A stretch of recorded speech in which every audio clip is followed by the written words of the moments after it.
group 4x4s are still running. And then this is the options. Look at this start. What?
Hello everyone out there on Racer TV. Welcome to Indiana. We are here in Crawfordsville for the 2024 AMSOIL Hoosier GNCC. This is round number 6 of the 2024 Progressive Grand National Cross Country Series presented by Specialized.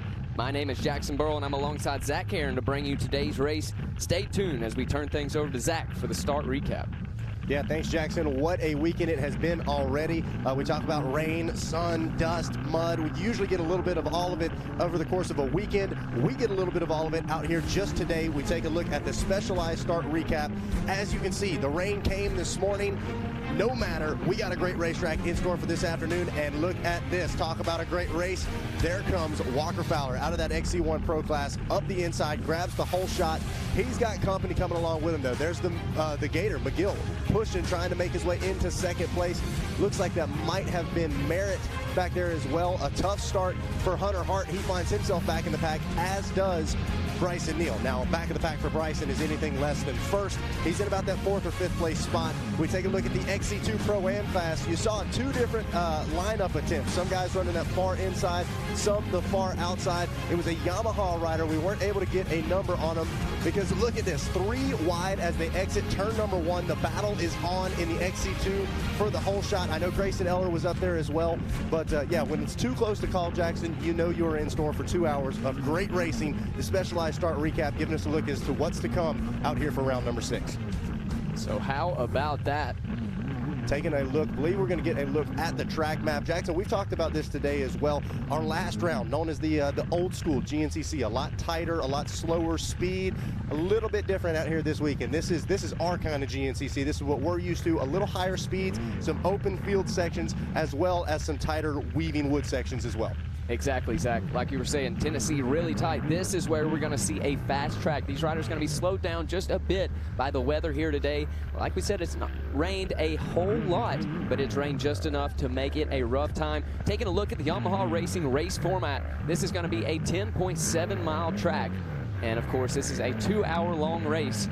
And then the XC1 Pro, they can run anywhere from a 201 to 450cc machine. Same thing there for the XC2 Pro-Am. Yeah, absolutely. Your XC2 trying to put things together. We have our last year's reigning XC2 champ, Stephen Harrell, jumping up into the XC1 class. This, folks, on screen, your Rocky Mountain ATV MC point standings, your top 10 overall. So you get a little bit of XC1 and XC2 in this. But right now, it is all Bryson Neal when we talk about four-wheelers. The guy is undefeated, 5 for 5 coming into the weekend. Behind him, Walker Fowler, multi-time champ, certainly making it known he is not happy with getting anything less than first. He's tired of the, oh, I'm on the recovery, I'm on the men. He wants to go out and make a statement. He did that by grabbing the whole shot just a minute ago. And then Josh Merritt, we talk about it. He's not a guy that can get podiums. He's now a podium guy that can fight for second, fight for wins, and he's trying to do just that. How about it? Wyatt Wilkin still running strong in the 4th place spot. The Gator, he's feeling dangerous out here this weekend as well. And then just behind him, Hunter Hart, a guy with a lot to prove out here this weekend. He's got a little bit of a chip on the shoulder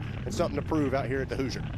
Zach, do you think this could be the race that we see somebody overtake the big bad Bryson Neal? Well, we've got all of the pieces falling into place. Now, by all means, we're not rooting against Bryson Neal, and we want to make that clear, but man, it has just seemed like we have needed something to get thrown at the number 1. The Phoenix Racing Yamaha has just been unstoppable, and it's been sometimes right from the green flag. He's got those starts figured out, usually doing a little fist pump as he comes across. And man, Walker Fowler said, you know what?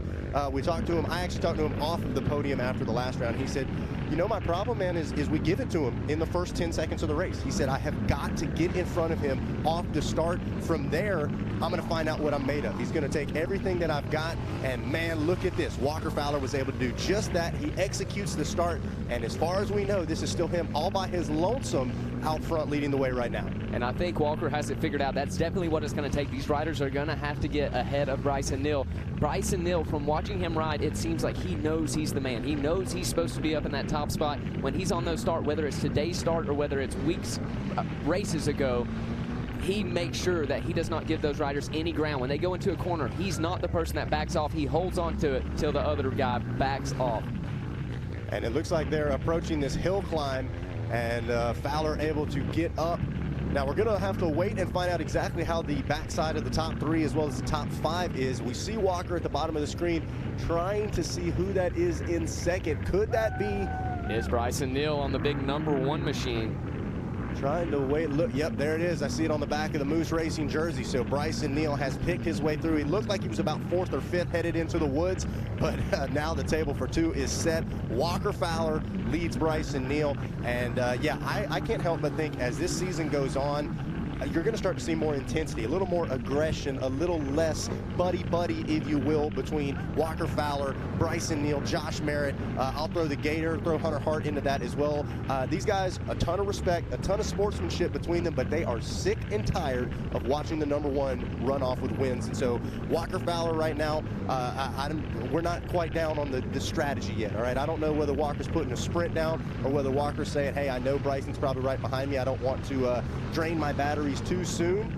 But man, oh man, we have got exactly what we needed. Now take a look at this. As far as history repeating itself, bad news for the rest of the field. 2021, it's B. Neal. 2022, it's B. Neal. Hey, last year, yeah, that's right, it was Bryson Neal once again. So things are going well as far as momentum for the #1. And you touched on it, Jackson. It's the confidence that breeds results, that breeds confidence, that breeds results. This guy just seems so calm, cool, and collected. I talked to him on the starting line just a few minutes ago. It's like the guy didn't even know he was about to get into a race. And so that kind of peace of mind and peace of knowing my program is exactly what I need, that is dangerous for the rest of the field. But that's the type of thing where you need somebody to kind of grab you by the grab bar and rattle you up a little bit. Walker Fowler says, I'm the guy to do just that. Exactly, Zach. Just like you mentioned a minute ago, Walker Fowler, he is the person that is definitely not happy with getting a 2nd place anymore. It's crazy to see. Just last year, around this time, he was saying, I just want to be back on the bike. I don't care what place I'm in. And now it has completely shifted to he wants that win. He is the person that doesn't want to give Bryson Neal any ground. He'll do anything he can from what he has been saying in those post-race interviews. Yeah, it is going to be very exciting to see how these next couple minutes shape out, because I think that is going to really tell the tape. Oh, look at this. These guys going through some deep water sections, slowing way down, protecting the machine. We've seen this throughout the day as well, Jackson. It is just as much about making sure the quad makes it to the end of the race as anything else. Walker Fowler doing his signature line. He gets off into the grass, gets into maybe a little drier stuff. He got a great drive and was able to stretch it out by a couple of bike lengths, but here comes Bryson just reeling him back in. It's going to be a yo-yo effect back and forth. So this is a super rocky section of the track right here. Yet another section where you got to kind of be careful. You don't want to get tossed off in the wrong direction, get your balance off. And it looks like Walker was actually able to get the best of that section. Yeah, these two riders making easy work of it. As we see on screen, Walker Fowler leading the way there to your right side of your screen now. Bryson Neal in the #2 spot, tracking him down.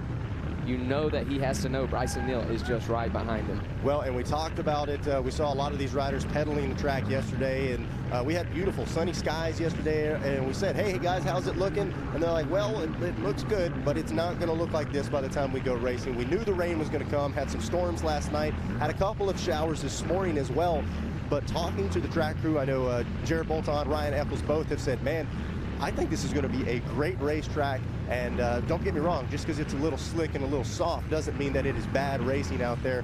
Be on the lookout, because you give a good track, you get 2 riders like this that are fully capable of going wide open, get them at the front of the field early. What more can you ask for? It's going to be a battle royale here today. As we take a look at our Yamaha live drone, and here we go. Walker Fowler still leading the way. There we are, the FMF PowerPoint. They go jetting up the hill. 2 different lines for those riders. They split the trees there, and all of the fans, the mud fleas, ready to jump in if needed, but they are just enjoying, and that's what they're enjoying right there, is the Gator. Adam McGill, one of the fan favorites, absolutely flying up the hill, and that might be one of the furthest up positions that we've seen him off the gate.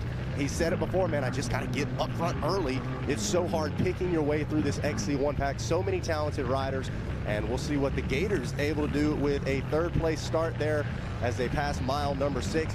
Love the open sections. If nothing more, then we get a chance to look at the Yamaha Racing live drone. Gabe doing a great job of showing us exactly where your leaders are at. And unfortunately, or maybe it's fortunately, we're probably going to see this. It closes up and it stretches out. It closes up and it stretches back out. Walker Fowler still handling business. And it looks like Bryson Neal able to catch up a little bit of ground, but he is not able to get up as close as you would think he would. So who knows? Walker Fowler, he's holding him off good here in the early stages. Yeah, absolutely. Can't help but wonder what the game plan is. I'm sure these guys have done a lot of what is, a lot of hypotheticals with the team in the truck. Hey, if you get the whole shot and this guy's behind you, don't do this, do that. Looks like we're getting ready to enter. This is a split lane section coming up, so we've already seen Fowler and Neal choosing some different lines headed up the hill climb. Could we see the same thing out here? And we definitely do. So Fowler was kind of at the bottom of the screen, and wow, look at that. There's the pass.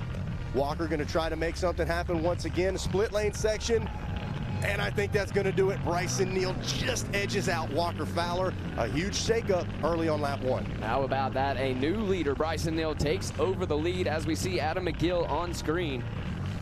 So McGill just out of eyesight from this battle royale, and he's probably not going to be stoked to learn that the #1 has made the pass as well. We welcome Johnny G, Eagle Eye, into the booth. Now, Johnny, you caught that pass right as it happened. If you're Walker Fowler, where's the intensity at right now? Is he trying to get right back around him, or is he going to try to settle into this pace? I think you're going to see Walker kind of size Bryson up and buy that. I mean, see if he's able to keep pace. I mean, obviously Bryson started a few positions back, was able to make those passes early on and bridge the gap to Walker. You can see they've started to pull away a little bit from everybody else. Now the question is, will Bryson Neal be able to run away, or will Walker Fowler be able to latch on? Big opportunity here for both these guys. Bryson out front, this will be the only time during the race that he will have clear track. Keep that in mind, folks. By the time they complete lap number 2 or lap number 1 and get even part ways into lap number 2, they're already going to be into lapped riders, which makes it that much harder to try and pull a gap. So if he's going to try to get away, going to try to sprint, now's the time to do it. If you're Walker Fowler, you can't let that happen. Now, we've heard a lot about bottlenecks, lap traffic, kind of altering the running order of some of these races. The conditions, we saw the rain earlier today. We had some last night as well. The racing line, pretty good, but a couple of feet to the left or to the right, you could find yourself in thick, sticky mud that could just stop all of your momentum entirely. Yeah, that's very true, Zach. I mean, this course is really developing, not only lap by lap, but really minute by minute. I mean, you can see on screen, the sun is out right now. It's a beautiful day here in Crawfordsville, Indiana. The wind is blowing and blowing hard. That's drying everything out really quickly. Obviously, we know we had some rain. It was actually dusty conditions here throughout the day yesterday. We had some rain later in the day, kind of dampened things up, and then overnight, really, really downpoured. And even this morning, we got some heavy, heavy rains that turned what was kind of loamy, dusty soil into mud. That said, it's drying up quickly. I think we're going to see this course continue to dry up and tack up. That said, I don't know if you guys have talked about it. There is some possible rain in the forecast.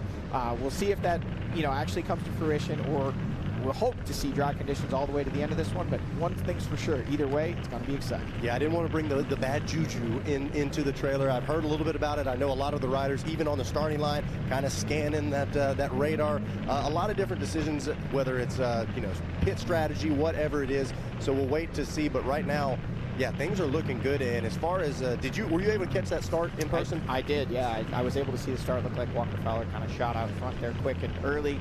Bryson Neal was a little bit further back, but man, it was chaos through those first couple of turns. A lot of connections and a lot of bumping and grinding. And that's exactly what I was about to say. Was I couldn't help but notice. I couldn't tell whether it might have been hard, might have been. Oh, look at that! Huge problems. Bryson Neal flips over. He's picking the motorcycle up, or picking the ATV up, and how about that? Walker Fowler kind of just sat in there.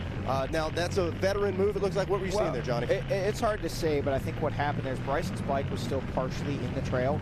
Walker could have possibly, made that move and made the pass, but if he would have had to slam Bryson's bike pretty hard, and it looked, not slam, but bump, and Bryson was actually pinned under the machine. So a classy move there, and I think that would have been reciprocated just the other way. These guys know this is a long race, and they're, again, combatants on the racetrack, but a ton of respect between these two guys.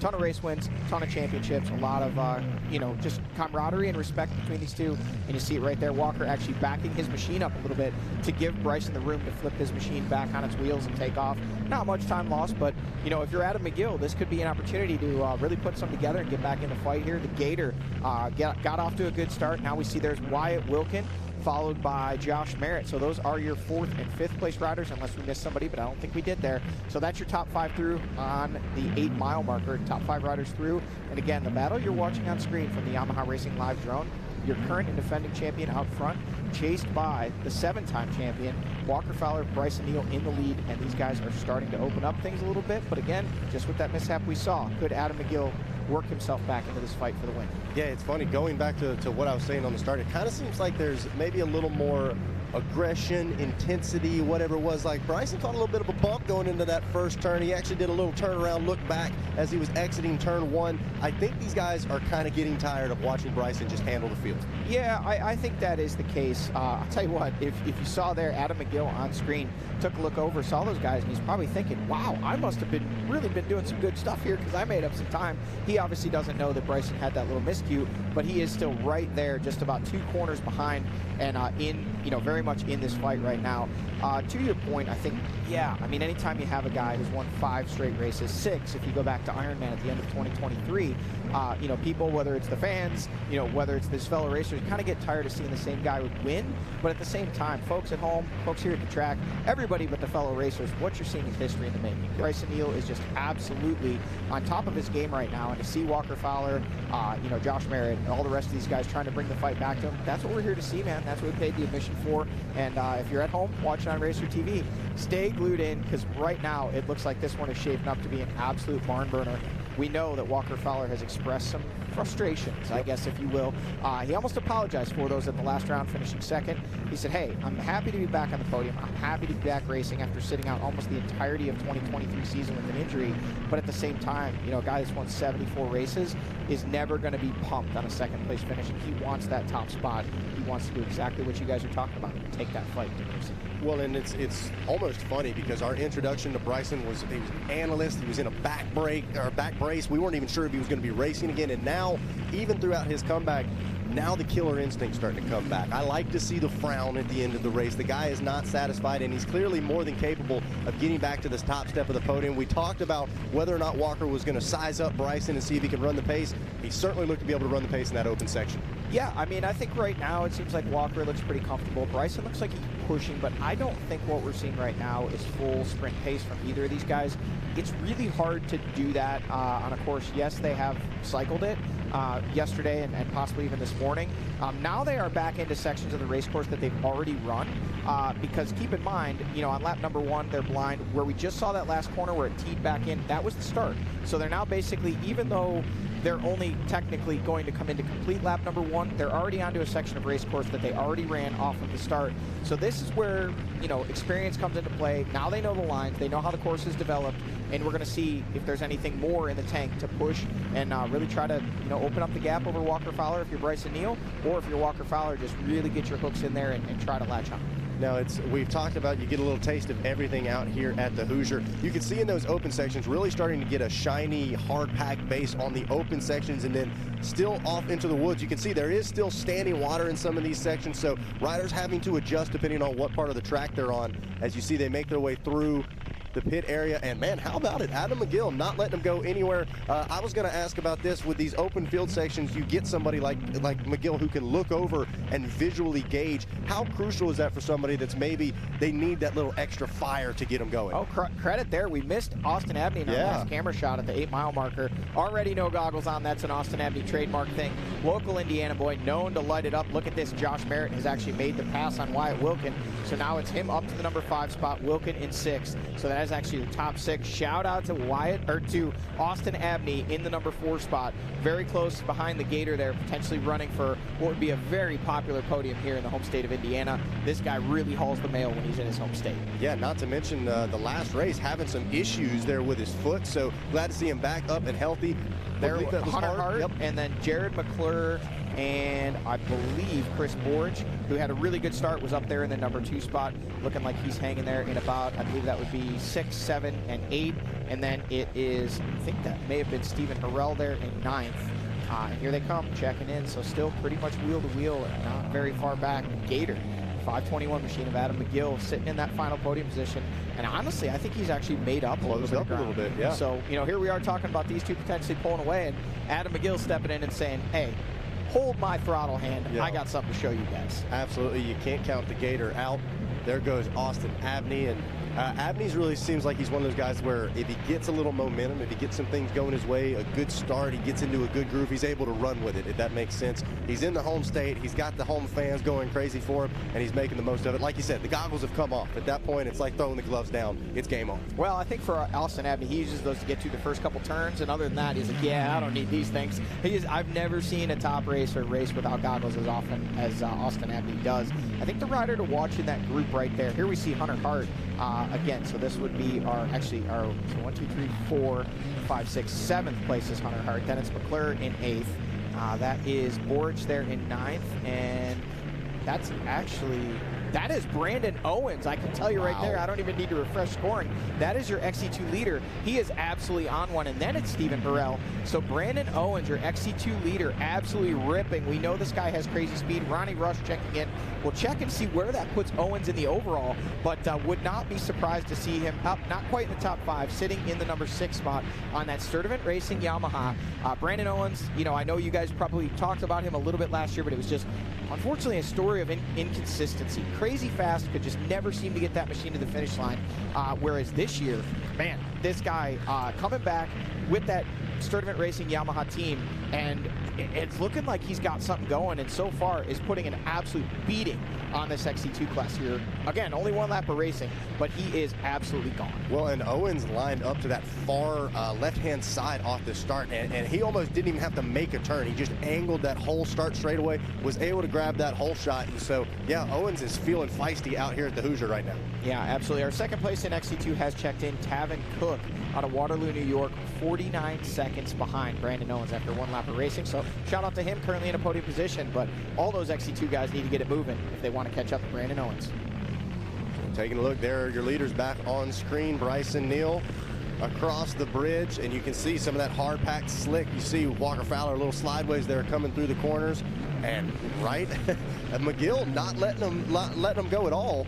Yeah, shout out to Adam McGill, riding very well, able to really manage this pace quite well right now.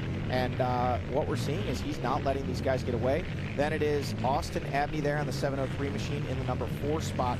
I think we need to keep an eye out for the number 5 of Josh Merritt. He made a pass around Wyatt Wilkin and likely will be the next rider, and there he is.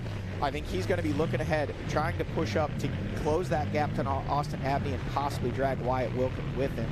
So that is your 4th, 5th, and 6th place riders through. We'll wait on our 7th place rider, which last we knew was the number 2 of Hunter Hart. Got to talk to him a little bit before the race. Mikey Waynes did, kind of got an update on how things have been going, got his insight, alluding to the fact that maybe that injury he had coming into Florida kind of weighed a little more heavily on him and his program than he let on. Said he wasn't really able to ride and train, and seems like that could be a big factor of what has been affecting his results. A lot of speculation, but it was good to hear from Hunter himself, you know, kind of what he thinks it is that's going on, that obviously is, you know, not had him up towards the front where we're used to seeing.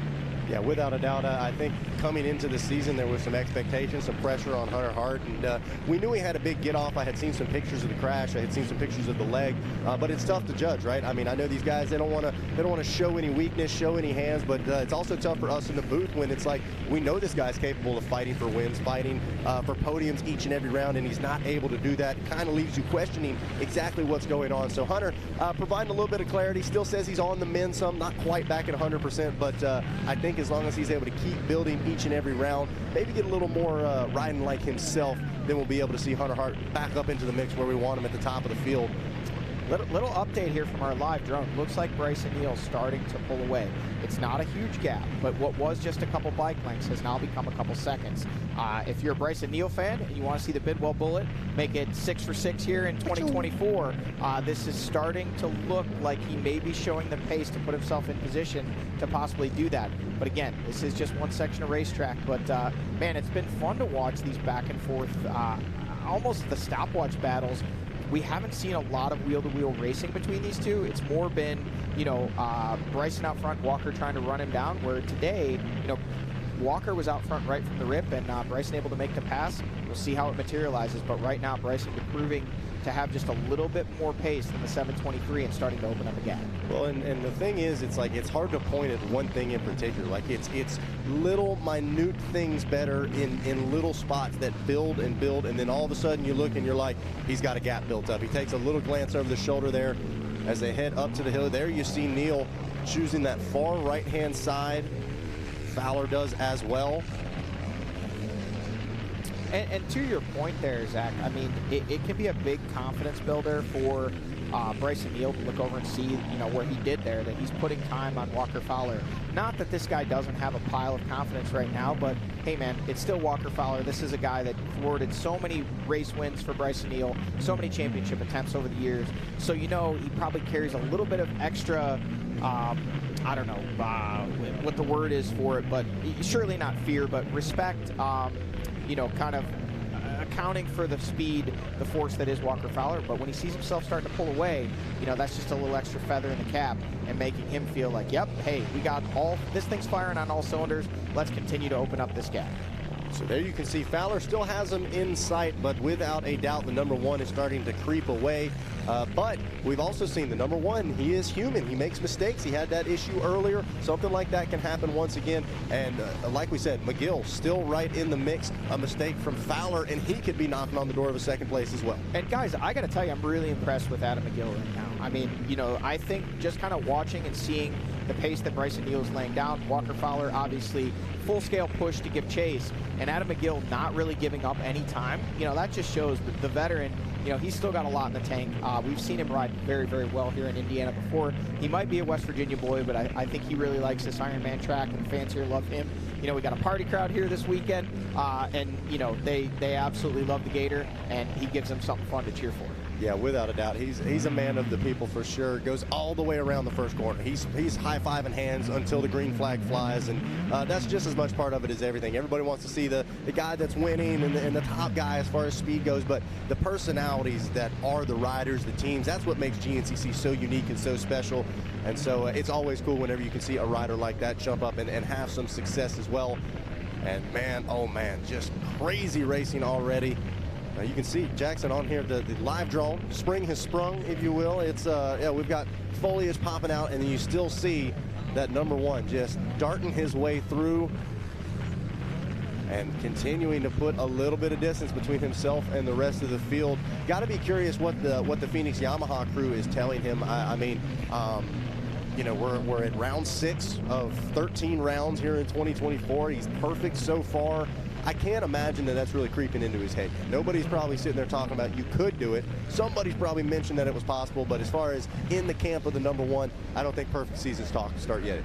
No, I don't feel like in a team you really want to talk about that a whole lot. You just want to keep the expectations to do the best you can out there. But hey guys, one thing I want to know, in the XC2 class, our points leader, Alex Thiemann, all the way back in the 10th place position at the completion of lap number 1. The worst finish he's gotten all year is a 5th place. Grayson Eller, he is sitting 2nd in the points. He is only about 8 points, or I take that back, 6 points behind of Alex Thiemann. So today could really shake that XC2 up. Yeah, and I like, go ahead, Johnny, sorry. No, go ahead. I was about to say, I don't know if you guys saw, but Grayson Eller doing a little ATV MX in the off weekend as well. Kind of just breaking the monotony, right? Going out, trying something different. Looked like he had a great time. Obviously, the Phoenix Yamaha team's got some success out there with Joel Hetrick, and so it was cool to be able to see these guys switching over disciplines, kind of, I don't want to say it's relaxing. Obviously, they're still working hard, but kind of breaking up the day in and day out.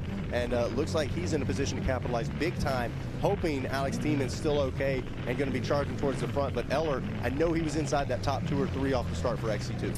Yeah, Eller was up there, and I did see Alex Thiemann was pretty far back off the start, so that could be, you know, a portion of that. But still, to be back in 10th place after a lap of racing, he's definitely got some ground and some positions. Looking at those times there in the XC2 class, Jackson, it's already starting to get spread out, as we saw with 49 seconds, Brandon Owens. So yeah, obviously the championship battle might be between some other riders, but you know, the best way to get maximum points, it almost looked like Walker Fowler kind of slowed down there for a minute. Does he have? No, it must just be a very slow section of track. Looked like he may have slowed down there for a moment, but that is Walker Fowler giving chase. Bryson Neal out front still. But yeah, anybody that wants to grab an XC2 win today, gonna really need to get hard on the go fast pedal, because Brandon Owens just marching away with it at this point. Yeah, you bring up a good point when we were looking at Walker there. This track's got some wide open field sections, but a couple of the tighter corners and stuff like that, they are significantly slow. I don't know if you were in the truck yet, John, but we saw Bryson and Walker both going through the, I don't know if it was a creek or a river crossing, but I mean, they are almost idling across that. Well, to that, You know, and I know you guys don't have experience. There's a big, big difference between riding a motorcycle through a creek and an ATV through a creek. So I'm told. And here is why.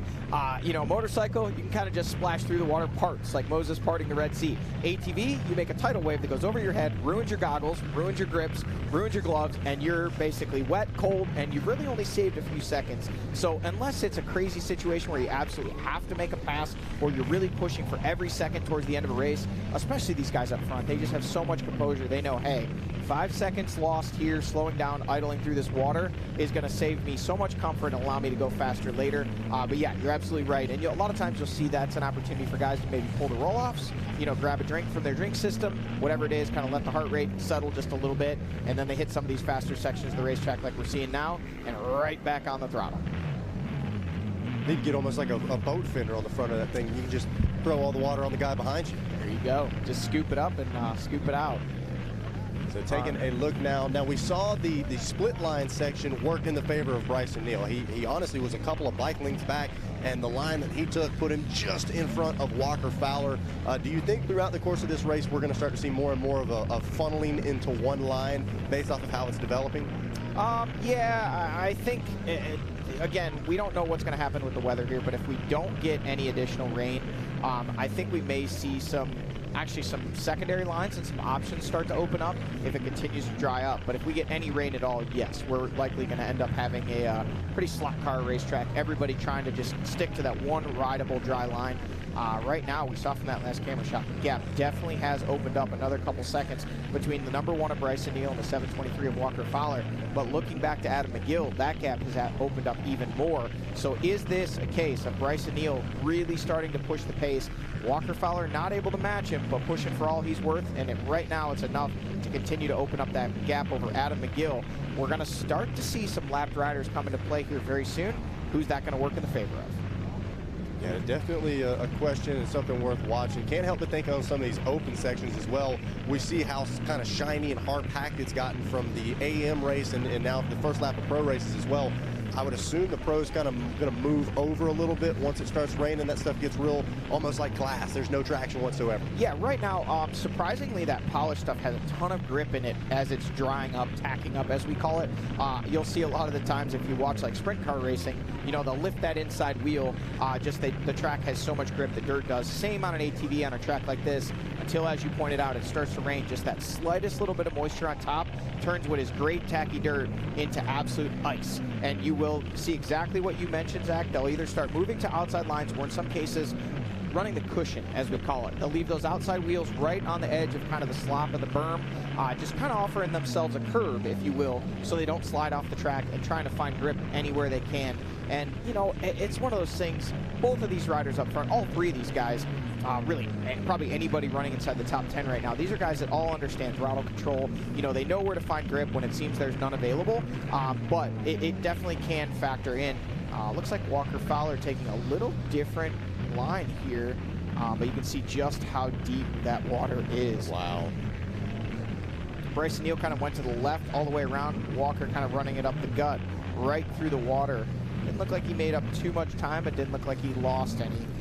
Bryson already under the bridge over there. You can see him popping out on the other side. And so shout out to the team members there. It looked like it was a member of WFR there trying to guide Walker.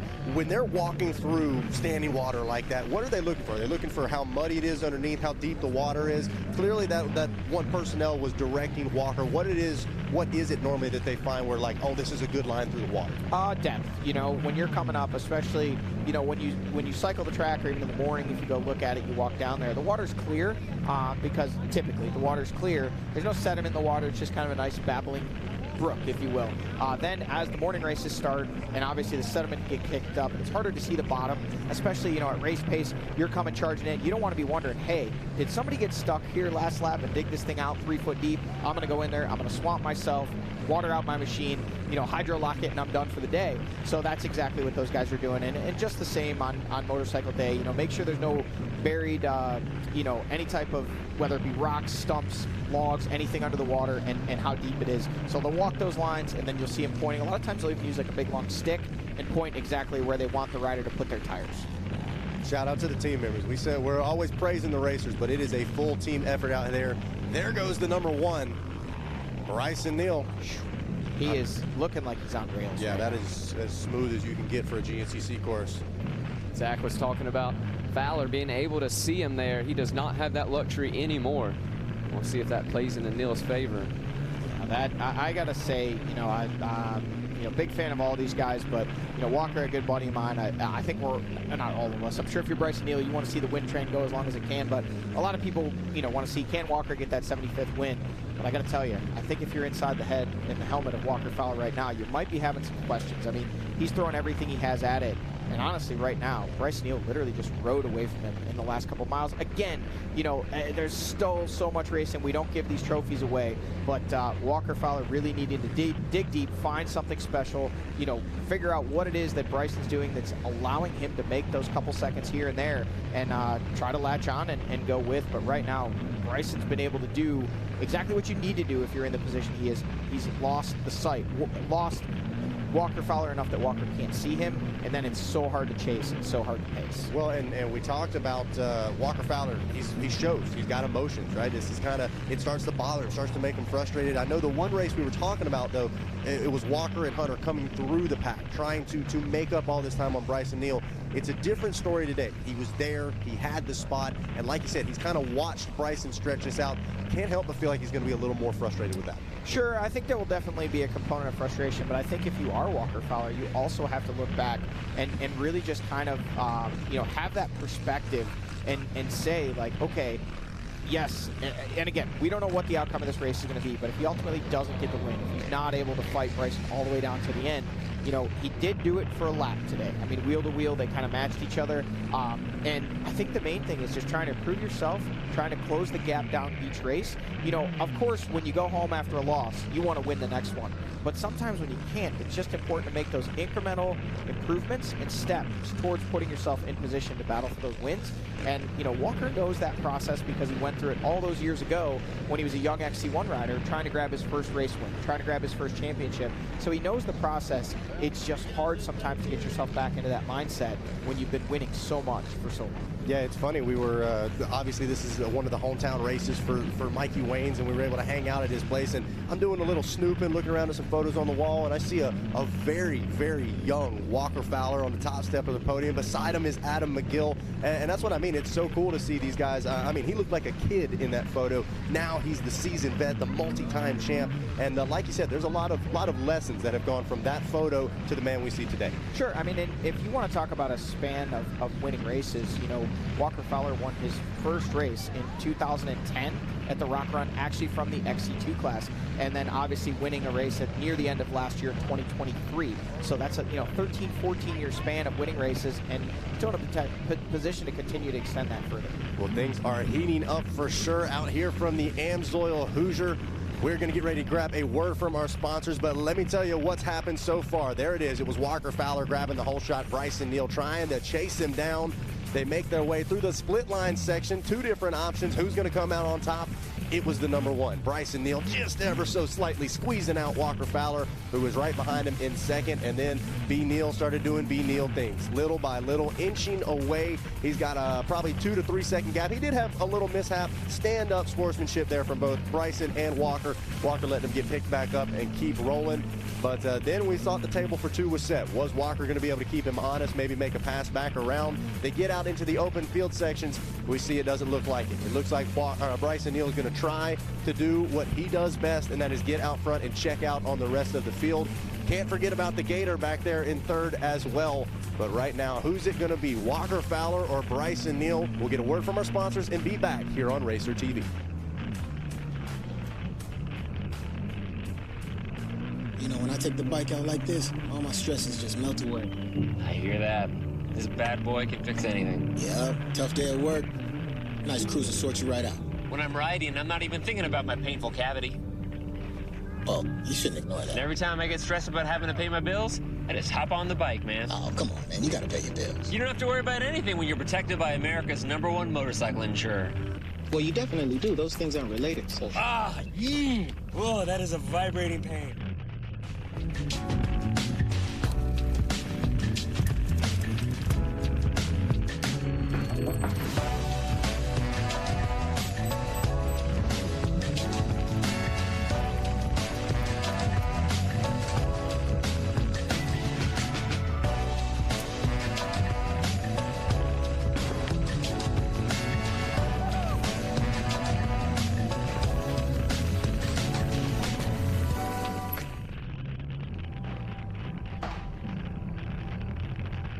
every generation believes they've invented the best way. With age comes wisdom.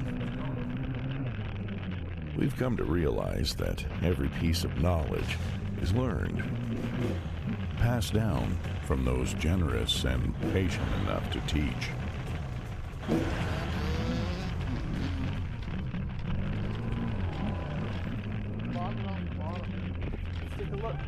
Legacy. It's not about leaving something behind to be remembered by. It's realizing that the future lies within the next generation. The nature of true progress is humbly building something bigger than yourself. Rocky Mountain ATV MC. This is our legacy.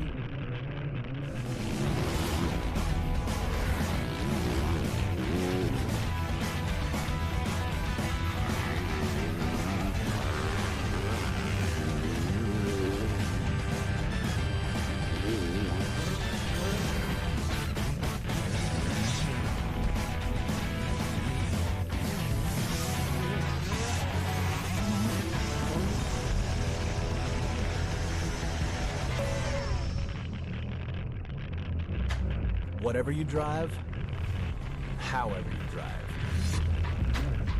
AMSOIL specially engineers lubricants to maximize power, performance, and protection in your vehicles, so you can work hard and play hard with confidence.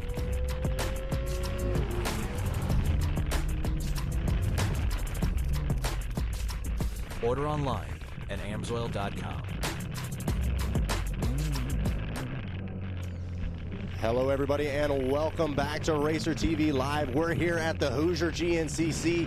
AMSOIL presenting us with the first time we're up here in Indiana of the 2024 season. And right now, it's a new track, right? We're not in Tennessee. We're back up in Indiana, but the same story. The number one of Bryson Neal puts himself in the number one spot. And there he is, right there. The Bidwell Bullet coming out of Bidwell, Ohio, 28 years old. Your 2023 GNCC champ.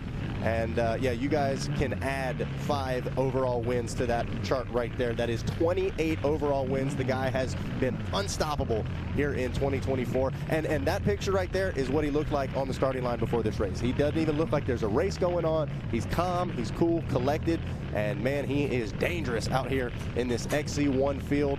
He had to work for it today, though. He didn't get the start right off the bat, but nonetheless, he pushes through, perseveres, and finds himself in the number one spot right now.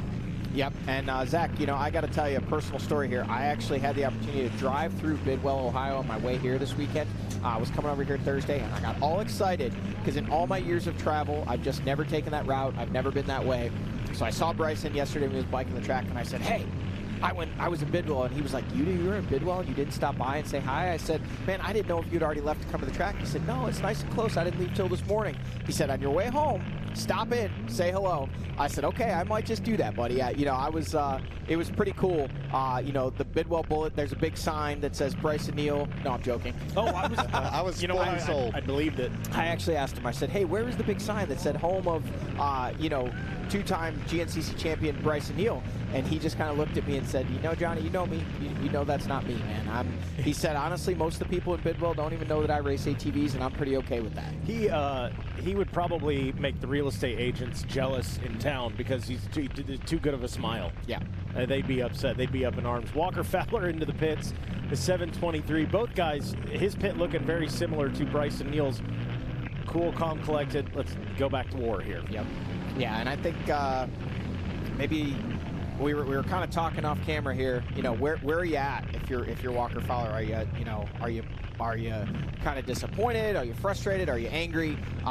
We'll find out after the race, and who knows? Maybe there's a little more in the tank. You know, it's not like Bryson Neal has just run off and left everybody, and he's got this one in the bag by any means. We've still got lapped riders. We've still got a lot of racing left. We've got possible weather, you know, on the horizon. But right now, you know, if you're Walker Fowler looking back at this as you're watching this race, there's Josh Merritt your fourth place rider, look at that. He's actually gotten around Austin Abney, so that was kind of what I had anticipated. Not saying that I didn't expect to see Austin obviously honking on it, because he is. He's riding very well now in the number 5 spot, and then it's Wyatt Wilkin there in 6. Almost look like a couple raindrops on the camera lens there, boys.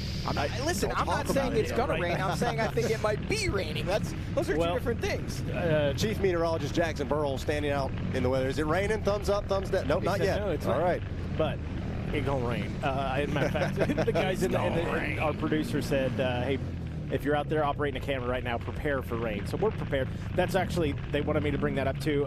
Real quick, if you are here on property, be cognizant of the high winds that may come in, especially if you're out there in the woods. Just, keep an eye on your surroundings. Batten down the hatches. Triple J lost an awning last night, I saw. He was so concerned about it too. He talked to me for an hour about how he was going to try to nail it down. So that is a bummer to hear. I might, here in a little bit, now that you guys are talking about this, he's getting nervous now. I might make a trip over there. I got 4 awnings. They're all staked down. Oh, there it is. They've got a lot of weight on them. But I might make a trip here and just lower them down as low as I can get them until I can take them down. I'm always joking, saying the National Weather Service is talking about champagne showers. Does look like we're going to have more than just champagne spray in here over the next hour or so. But nonetheless, we ain't scared of a little rain out here. We ain't motocross racers, guys. This is GNC. I said it. I can. I'm going to tell the brethren. Hey, I'm going to step in here and let you guys know. I think Jackson really needs to come in, give you guys some insight. I'm going to go lower some tents. I'll be back. Fair enough. Johnny said, you know what? After looking at the weather forecast, he said, I'm out. I got to go put my awnings up. Johnny G, XC1 speed, sprinting out of the Racer TV truck. And and that's what, like, all kidding aside, you can't really tell in this shot, but the wind has been just as much something to talk about as anything else. I mean, the high winds are not the consistent 30-mile-an-hour winds that we've been dealing with, and that's part of the reason why we've seen this track dry out so much. It's been a consistent crosswind. All the kids on the podium have to stand at a little Michael Jackson angle, right, to lean into it so they don't get blown off. But nonetheless, the track has been changing a ton throughout the day today. I saw Adam McGill right before riders' introductions, and he was talking to Big John, and he said, man, talk about a changing track out here today. It's like 3 different tracks all in the course of a couple of hours. Yeah, you said it was Adam McGill. That was the same thing. When I talked to him down there on Pro Row prior to the race, he's like, Mikey, this was one way this morning when I watched, some of the micros in youth, and then it changed for the AM and it changed for these guys. And yeah, if we get the weather that might be coming here, let's just hope it goes north. I think we're good at this point. We don't really need another wrench in the gears as we watch B. Neal, the Bidwell Bullet, looking flawless through that section. And we pan back looking for that 723. Saw Adam McGill in the pits, all business for him as well. A little rehydration, some fuel, back at it. McGill rolling. He had the podium here last year, and obviously feeling good, looking to have a repeat performance here today. We always talk about, whether it's you ate the right food this morning. There's so many things that just give you a little extra, and going to a place that you've had past success, especially in the previous year, you can just tell. McGill was walking around. He's feeling confident. He was talking with Chloe Harper, who got a second in our WXC class, getting some scoop, getting some lines from her, and clearly looks like it's paying off right now because the McGill Mafia got to be pumped with this. They are. It's so funny. Adam and I tease one another. You got your hillbillies out there in West Virginia, and they're probably blowing me up in the comments right now as we watch Adam McGill skirt through here. And then we got the McGill Billies here in Indiana. We're, the Flatlanders, if you will, but they love them out here, and it's got to feel good if you're McGill. It's like a home away from home to come out here and get so much support. Matter of fact, I even asked him kind of jokingly but serious, like, man, where do you sign more autographs, Snowshoe or Ironman GNCC? And he's like, Mikey, I'll be honest, it's almost a toss-up. And now I know that I've said that. I know the proud West Virginians, when we get to Snowshoe in several weeks, they're going to make sure that they get that #1 spot. So the challenge is out there. Ironman, we're already talking trash between Indiana and West Virginia. That's what it's about. It's going to be like the Discovery Channel, a bunch of gator hunters out there looking for an autograph. That's it. But yeah, just rolling right now. And Merritt doing his thing. Merritt now at this point doing what we kind of expect of him this season. It was interesting talking to him. I said, love the energy after a race, seeing that you're really stoked on it. Thank you. That was distracting me. But have you put pressure on yourself yet, as we watch B. Neal still coursing through here on the live drone, but have you put pressure on yourself yet? You flirted with, kind of mixing it up with Neal and Fowler. Have you given yourself that pressure yet of, okay, now I need to be up there more consistently with them? And he said, yeah.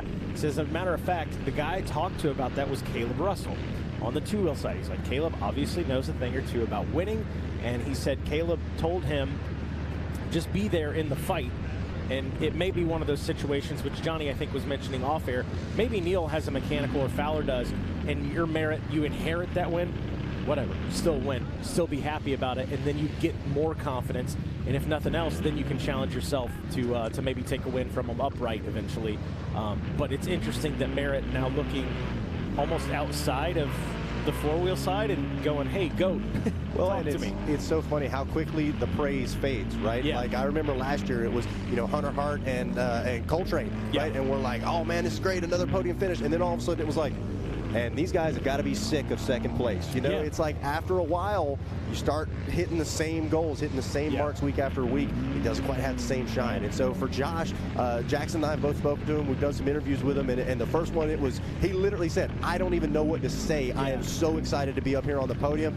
He knew exactly what to say on the last podium. Said, hey, this is great, but I want to be in that middle step. I want to continue to climb. And rather than a guy that can get podiums, let's be a podium guy that can get wins. Yeah, that's the next goal. And Merritt, just so crazy what a difference a year makes. Because he joked with Johnny Gallagher, man, if I ever get that win, I'm retiring after that race. That's out the door, man. He's in it now, and he's doing all the right things at this pro level to make it happen. Because again, Merritt, we've heard Johnny Gallagher talking about it, wasn't the flashiest youth rider. Wasn't that guy that we had on the radar of, hey, he's going to come in the XC1 and do great things, but he really takes to heart the training and everything. It looked like Bryson Neal kind of went a little deep into that corner, lost some momentum. But and it's interesting because I know he joked around, said maybe if it happens at the last race of the year, maybe at Ironman I'll be done. And I think it'd be one thing if he was gifted a win. Sure. But it's clear in XC1 these days, you're not getting gifted anything. And so I think the fact that he's done the work, I know he's working out there with Levi Cohen, doing the time during the week that's helping him not only feel like it's great that it's happening, but that it should be happening each and every round. Yeah. Walker Fowler doing the same thing. Yeah.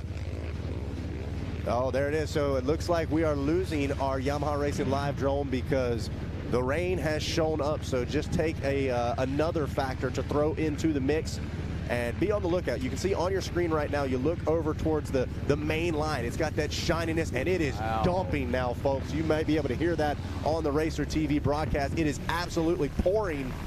And so, wow, look at that. Just like Johnny said, the second that shiny stuff gets a little bit of rain on top of it, it is going to be slicker than grease snot. Now these guys are hanging on for dear life. Line's going to have to adjust. Goggles probably coming off in a hurry. Whole new ball game out here in the ATV Pro Race. And speaking of the lines adjusting, Zach, we've talked about it all day long with the rain that's came in last night. Then it stopped this morning. It was dry. Then it rains again. This has been an ever-changing track all day long. It seems like every lap the track has changed. Austin Abney going for a ride. And yeah, you said it, Jackson. It's like somebody standing there with a water hose. Well, we're going to turn it all the way on or we're going to turn it all the way off. We can barely even see fans, mud fleas sprinting to the hill climbs. They know they're being needed. And yeah, but who knows? In a matter of 5 minutes, we might have the sun back out. It's so crazy the way the water. What is going on with your hometown here, Mikey? I don't know. Who's the guy? They say this about every state. Stick around. If you don't like the weather, it'll change. But like Indiana, I think they really take that to heart. It's heartbreaking, to be completely honest. But yeah, this isn't a huge storm cell. Like, it's going to move through quick. But to your point, it's when you talk to the pro guys or even the amateur level, they're like, I would prefer one or the other. Like, let it rain, let it pour up to the race, and then no more, or just let the rain come down, because the back and forth, the goggle situation, the traction out there, it's just so challenging. As one of the race moms there, she's having trouble. She's trying to go get some chicken fingers. She can't see where she's going. That doesn't seem safe at all. Hey, protect the fries. I understand they're great out here. But that man right there, Ricky Towery, deserves a shout out as well. Mercy sakes alive. I heard you guys earlier, they're like, everybody's running for cover except for Ricky Towery. The man hadn't even put on a jacket all day. He's not worried. Rain's scared of him. Yeah, it is what I was told. That's why he keeps leaving. Yep. It's got to hightail it. All right. 2 laps to go in what is going to be another mutter for 2024. Bryson Neal out in front. Got a decent gap right now on Walker Fowler in the 2 spot. The Gator, Adam McGill, turning back the clock, trying to put it on the box here today. Merritt doing his thing, in the hometown man, Austin Abney, rounding out the top 5. We'll have more from the Amsoil Hoosier GNCC after this.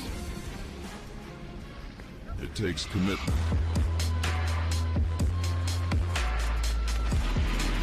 passion and endurance to make something great.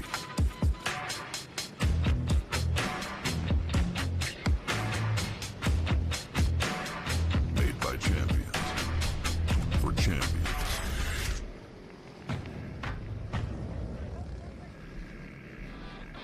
On Track School is an online private school catering to some of the top athletes in the world. We offer a flexible schedule for students that are chasing their dreams and always on the go. We are an accredited K-12 school where students can graduate with a diploma. Scan the QR code or call us to book an appointment with one of our learning coaches to discuss your students' next steps.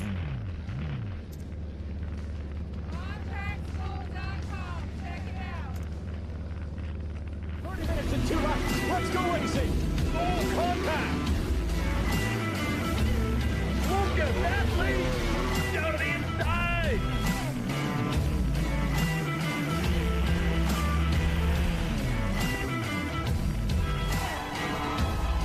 Jet Lord still on top. Oh, the podium's here. I don't think any atmosphere can match it. Nothing quite like pro motocross.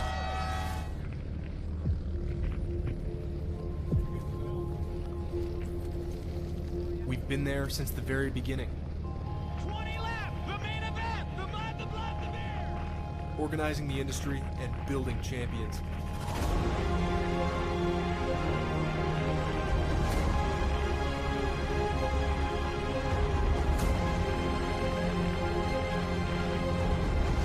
"100 years of defending your rights to ride into the future."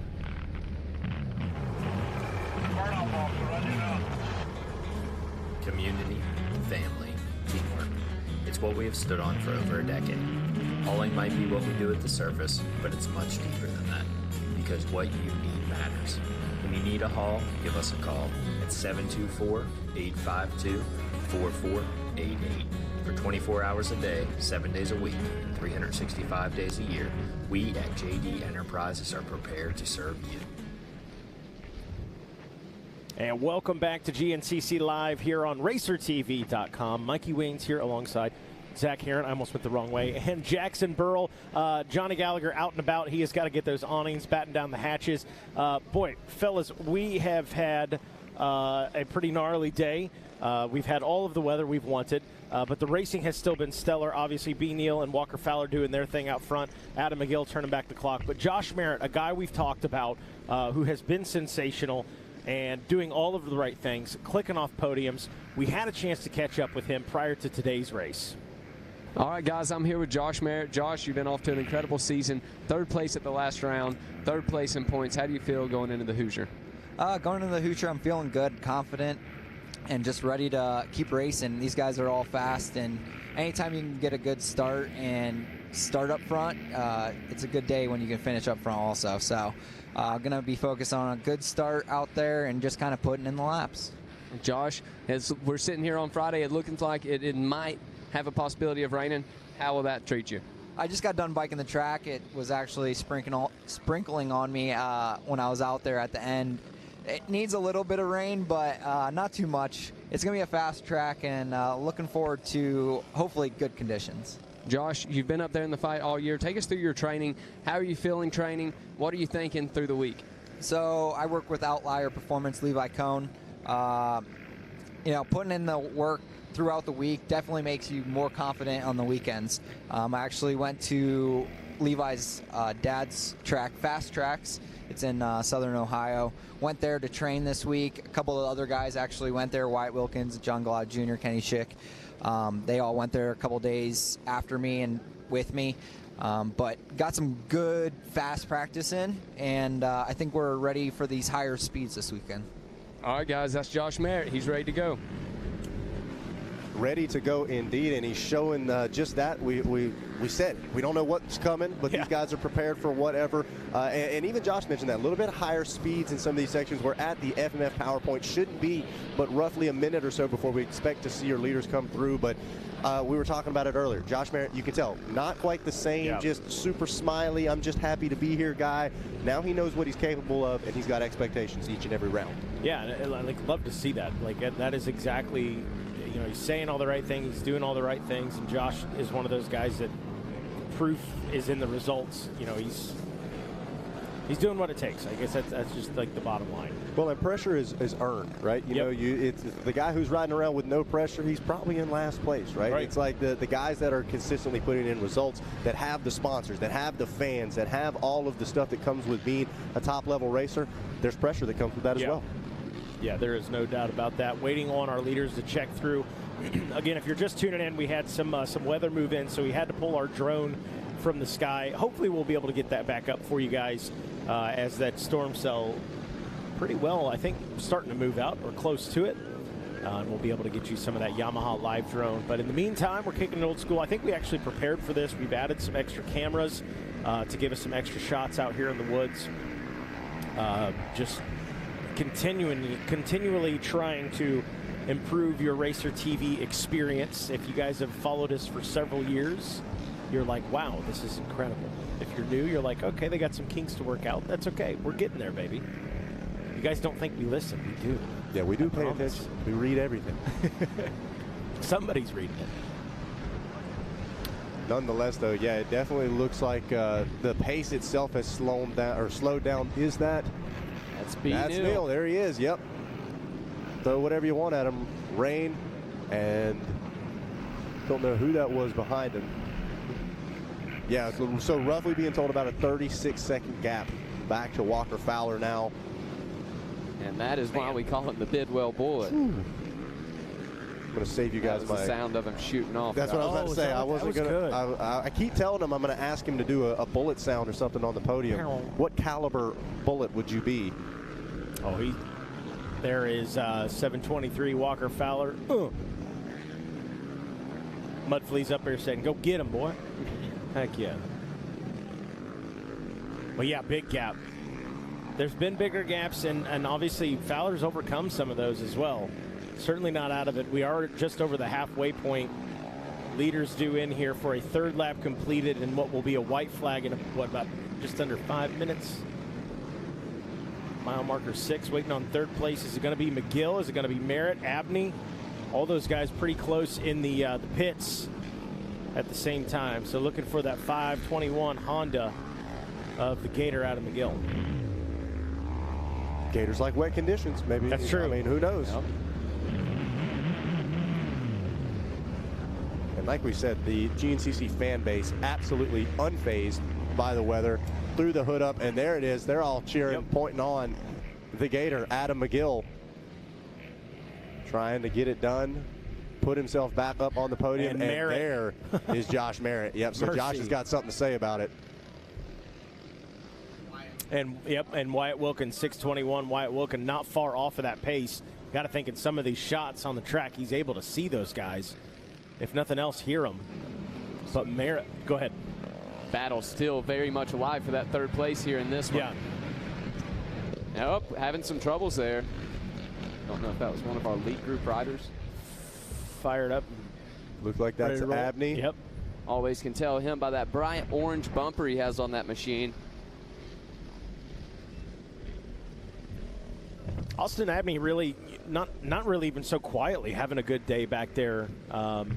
But boy, that'd be sixth place. Wyatt Wilkins getting around him. But nonetheless, Abney having some good rides lately. Seems to kind of be settling in and trying to click things off and make it happen.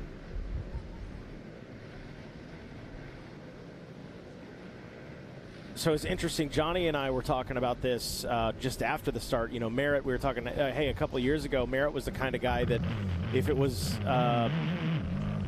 there is Hunter Hart on the move. If it was a guy like Hunter Hart or if it was a guy like Bryson Neal, Walker Fowler, he's going to move over for him. Say, I can't run that pace. Go ahead. Now it's a situation where it's like, you know what? No, man, I'm third in points. I'm not going to let you around me. You're going to have to earn it. And I think that's where Merritt, like the mentality's at now. Whereas a couple of years ago, if he saw the 521 in front of him, he'd think, oh, mercy's sakes, I'm just going to try and keep pace. And the battle is and on. There it is, right in front of your eyes. Merritt challenging the Gator, Adam McGill. Yeah, he's more likely to move somebody over than to move over for somebody because, man, oh man, it is impressive to see what Merritt has made up. And he's in the fight right there. I mean, Adam McGill's got no breathing room whatsoever. Not at all. And Johnny making a good observation. It was, I believe, Stephen Harrell and Chris Borich all over Hunter Hart. So Hart under fire back in that 8th place spot from Stephen Harrell and Borich. And I didn't see McClure. Did you see McClure? I didn't see him. Oh, he was behind Borich. Okay. Abney right there. And this is that split lane section. We've mostly seen riders kind of funneling towards that one line, but this was where the pass for the lead was made. All right, it was Bryson Neal doing the old, hey, what is it Johnny G says? You can't follow him if you got to go through him. So he takes the different way around. And man, I mean, he couldn't have timed that any better. Came out exactly 1 ATV length in front of Walker Fowler. Makes the hair on your arm stand up a little bit. I got to watch a replay inside and man, that's tight. 2 laps into it. There is Hunter Hart moving through mile marker number 7. About what, 6 minutes? About 5. About 5 minutes. Harold Borich and McClure. That was full blown. I don't know how you saw those, Johnny Gallagher. He's behind me whispering the names because I see the brown bike with the brown rider. And Brandon Owens having a day, sitting first place in the XC2 class when he checked in with 2 laps completed. Was it a minute 57? Yeah, so just shy of 2 minutes over Tanner Walker. Is that another storm moving in? Giving you our meteorology update. It looks that's like where we're at currently. Roughly on the tail side, so not too much left to go. So right now at home, I'm not going to show you guys on the map where my house is at, but my ducks are having the time of their life. They're really enjoying this. Not so much here. So guys, I told you earlier, Alex Thiemann sitting in 10th place there at the completion of lap number 1. At the completion of lap number 2, he has been able to work himself up to 8th, but still has some ground that he needs to cover. Shot of Ronnie Rush right there, the 714 machine. Yeah, kind of surprised there that Thiemann has been able to work a little further up. It looks like this track's got several different passing options, different spots throughout the lap where you could be able to make something happen. So can't help but wonder if maybe something happened to Alex early on that lap. Could it be, I would have to assume maybe it's the machine. He seems to be okay. He's still charging forward, but yeah, definitely one to watch for that points battle in the XC2 class, as it looks like there is Walker Fowler making his way through scoring. They are back off and rolling.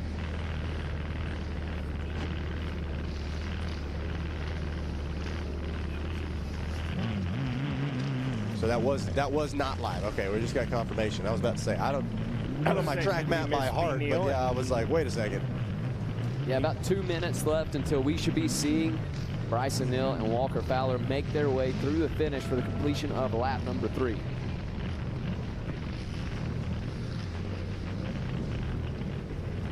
Here comes the rain. I can hear it. It's got to be frustrating if you're out there riding. You kind of get acclimated to the rain, and then it goes away, and then it comes back, and it goes away. Just that back and forth. Yeah, it's almost more draining than just like picking. Like if it was just raining the whole time, it is what it is. But with this, it's like you get that little glimmer of hope. Like, oh, it's going to stop. No, it's not. Top of this mud gets real greasy, slick.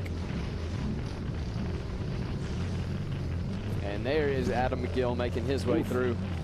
And he has some Wyatt Wilkin now all over him. So did Merritt make the pass? Looks like may have missed him. May have missed him. Let's take a look here. So Merritt, no goggles for Josh. So maybe a little mistake. Maybe it's the no goggles taking the roost, doesn't want any part of it, had to check up, but nonetheless, Merritt losing a little time, got to get back up in that fight. Wilkin now in the 4th place position. Wilkin got his first podium of the year there in Georgia. It looking like he's wanting to do it again here in Indiana. And Georgia and Mutter as well. Yep. So yeah, Wyatt Wilkin to steal one out of the Jordan Ashburn book. Wyatt Wilkin loves the mud. Austin Abney having a pretty solid day right here, not too far back from those guys. Wick it up a bit. Let's see. There was that battle Johnny pointed out earlier between Hunter Hart, Chris Borich, and Stephen Harrell. Oh, and McClure in there as well. And gotta talk about your reigning XC2 champion, Stephen Harrell there. We talked to him, and you know, he is talk about a guy that is very confident in the fact that, hey, I got to take steps, all right? He's doing, there's Hunter right there. He's been taking the Bill Balance method, right? Little increments, little wins. He said straight up, my next goal is the top 5, all right? I want to put myself in a good position. He's been knocking on the door for that for week after week. I believe that was him that just went by the top of the screen. And Borich behind him. So, again, good eye, Johnny. Yeah, I was about to say, that is incredible back there. Johnny recognizes their tires. And Brandon Owens right there with those guys. So Brandon Owens on the just-in-time, man. Well, not just on the just-in-time. He's having a day regardless, but on a just-in-time, going to be sitting pretty well here after 3. Hunter Hart with a little bit of breathing room now. Seems to have shed those guys just a little bit. As our leaders do in any time. And we'll see what that gap is after 3, after 2. What was it, Jax? Was it? Last time around, there was an 8-second gap between Fowler and Neal, is what the computer's showing. We heard, what, 30 seconds plus this 36 was, I believe, the last update we got. Yeah. There's Mark Notman, got the pit board ready. And as you can see, the rain's starting to fall once again. I believe the 2-lap card is out on the rain, though. We should be on the final stretch. This is that sideways rain.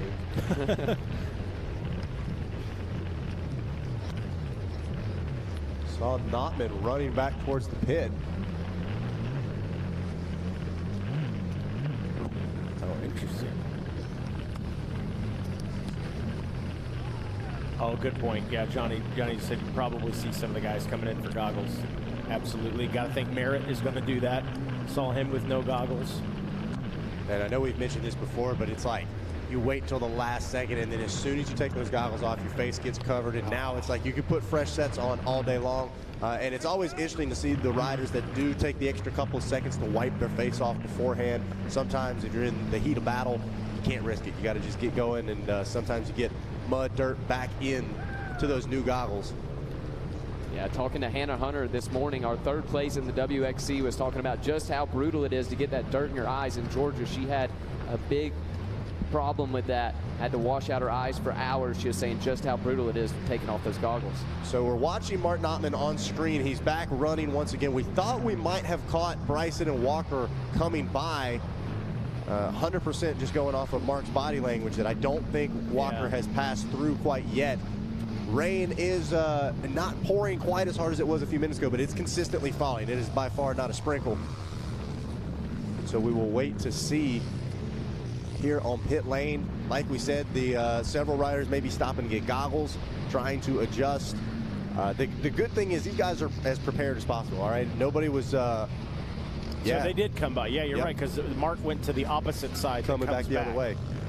So taking a look here at the lap times, guys. Bryson Neal, at the completion of lap 2, turned a 25:28, fastest guy on the track, with Walker Fowler turning a 25:35.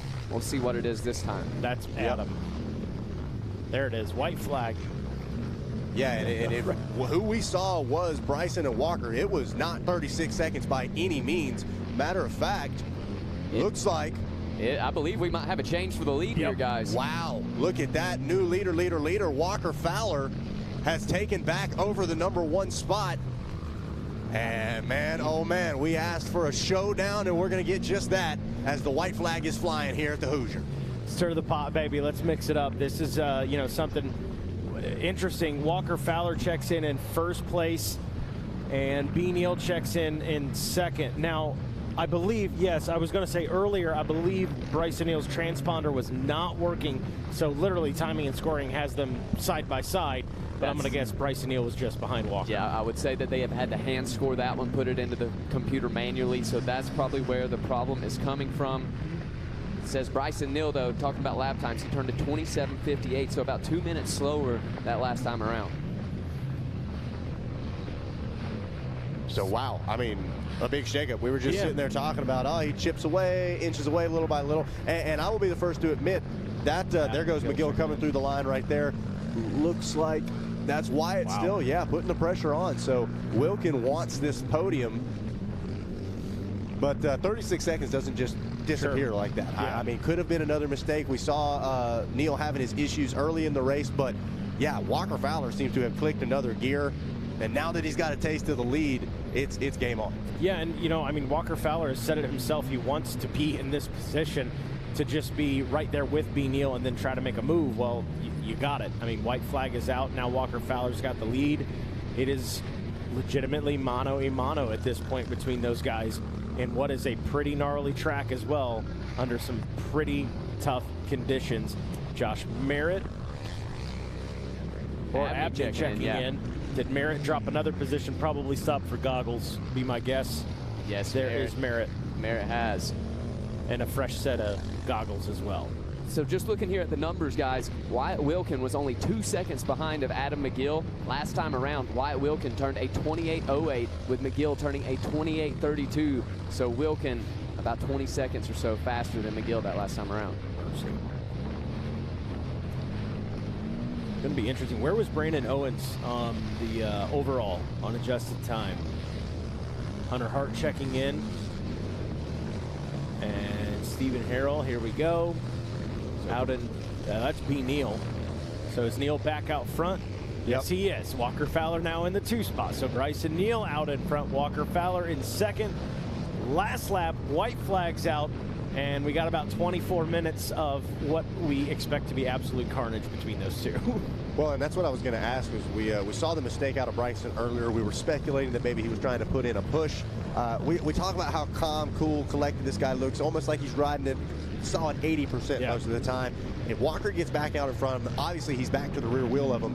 He starts ramping the effort up. All of a sudden, you get into that 90-95% go for it range. That's when you start seeing some of the mistakes. And so we could see Bryson Neal kind of being in new territory where he's got the pressure. He's got to ramp it up a little bit at the end of the race. That might be all Walker Fowler needs to make a mistake. Yeah, that's it. And Walker, one of those guys, he is not going to be afraid. He's got a few wins under his belt, right? He's not going to be afraid to make that move in the last corner or two to give himself the advantage over Bryson Neal. In the same breath, B. Neal is not that guy either, or is that guy as well. He will do what he has to do to make sure he ensures he gets this win. Well, and I mean, Bryson Neal's got a little bit of a reputation. I mean, some of these guys, they say, you know, it's almost like people move out of his way. They know what he's capable of, but at the top of the field, I know Walker Fowler's not moving, and he's prepared to move Bryson Neal if necessary. That's it, yeah. I think it's one of those things, if you got B. Neal behind you and he's hitting that rev limiter, and you say, I can't run his pace, yeah, you're moving out of the way. But if you're, to your point, your name is Walker Fowler, your name is, honestly, Josh Merritt, throw him in there, I'm not moving out of the way for the guy. Like, I want to be in the fight with him. So looking, still waiting. Should be McGill, I believe, the next one that we see coming through. He was a minute 22 back. McGill kind of on that island. At least as well. No, scratch that. I forgot Wyatt Wilkin was there. Wyatt Wilkin not far from him. So it's going to be Wyatt, or it's going to be the Honda. Oh, yeah, you're right. There's Hollywood. Hollywood, we see you, buddy. See our spotter out there at the Monster Mile. And just doing the old... he shoulder shrugged, too. He said, I don't know where they're at. The TV, it looks like for the moment, maybe precipitation has let off. Certainly not the absolute downpour we saw just a couple of minutes ago. And it sounds like we're going to try to get the drone back up, maybe see if we can get an overhead look as to what is going on out front. Things closed up significantly. I'm interested to see McGill and Wilkin. I think we very well could see Wilkin on the 621 come around ahead of the 521 of McGill. That's got to be an intimidating thing. The young buck out there with the guy you've looked up to, you know. But Wilkin's been in this position this season and helped him get into a podium as well. So maybe Wilkin having the ride that dreams are made of. Here we go. B. Like Neal out in front and still in tow, 723. Walker Fowler. The gap is not much. B. Neal knows he's there. Yep. A little look over the shoulder, different line choice right there for each guy. Let's go. I'm in. Let's see a wild finish. We're due. big gap back to third. Should see these guys pop out on the other side here. See if we can get a twofer.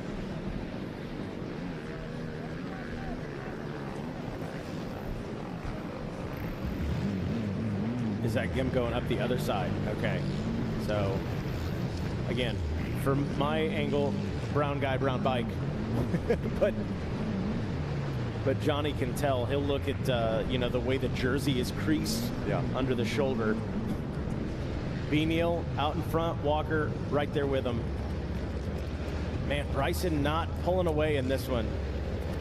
And you can't say, I mean, you know, we've talked lap traffic this season. That really hasn't seemed to be an issue for these guys today.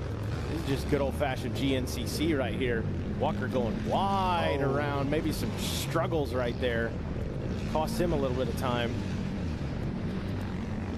Yeah, you kind of can see almost in the body language of Bryson Neal. He's kind of flopping around a little bit. His head's kind of bobbling. Very uncharacteristic for what we see. He's normally as locked in, clocked in, whatever you want to say. He is not shaken by the ground whatsoever.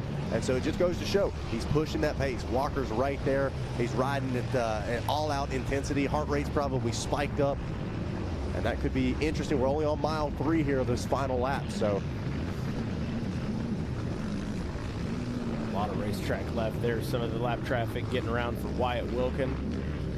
Let's see if he has any company. I was about to say, I didn't see anybody just in front of him, and I'm waiting to see. Yeah, I think he may have shed Walker, or excuse me, Adam McGill back with our Yamaha Racing live drone. Race is on, boys. Neal out front, Fowler in the 2 spot. Little lap traffic saying, hey, I kind of want to see how you guys run this pace. Good luck keeping up with these guys. Absolute freight trains. Man, can we race here like a week earlier? All these leaves. It's all right. Make them do. Man, look at that. It's almost like slow motion. It's not, but that's not, yeah.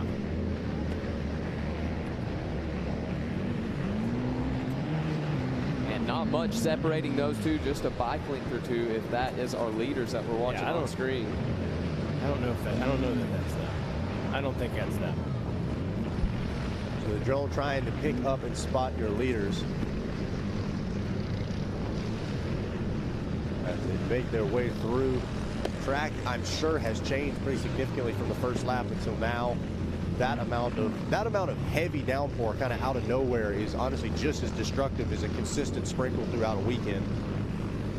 Flash flood almost type conditions. All of a sudden, I would be very interested to see that creek shot where they're coming through. How much things have changed right there.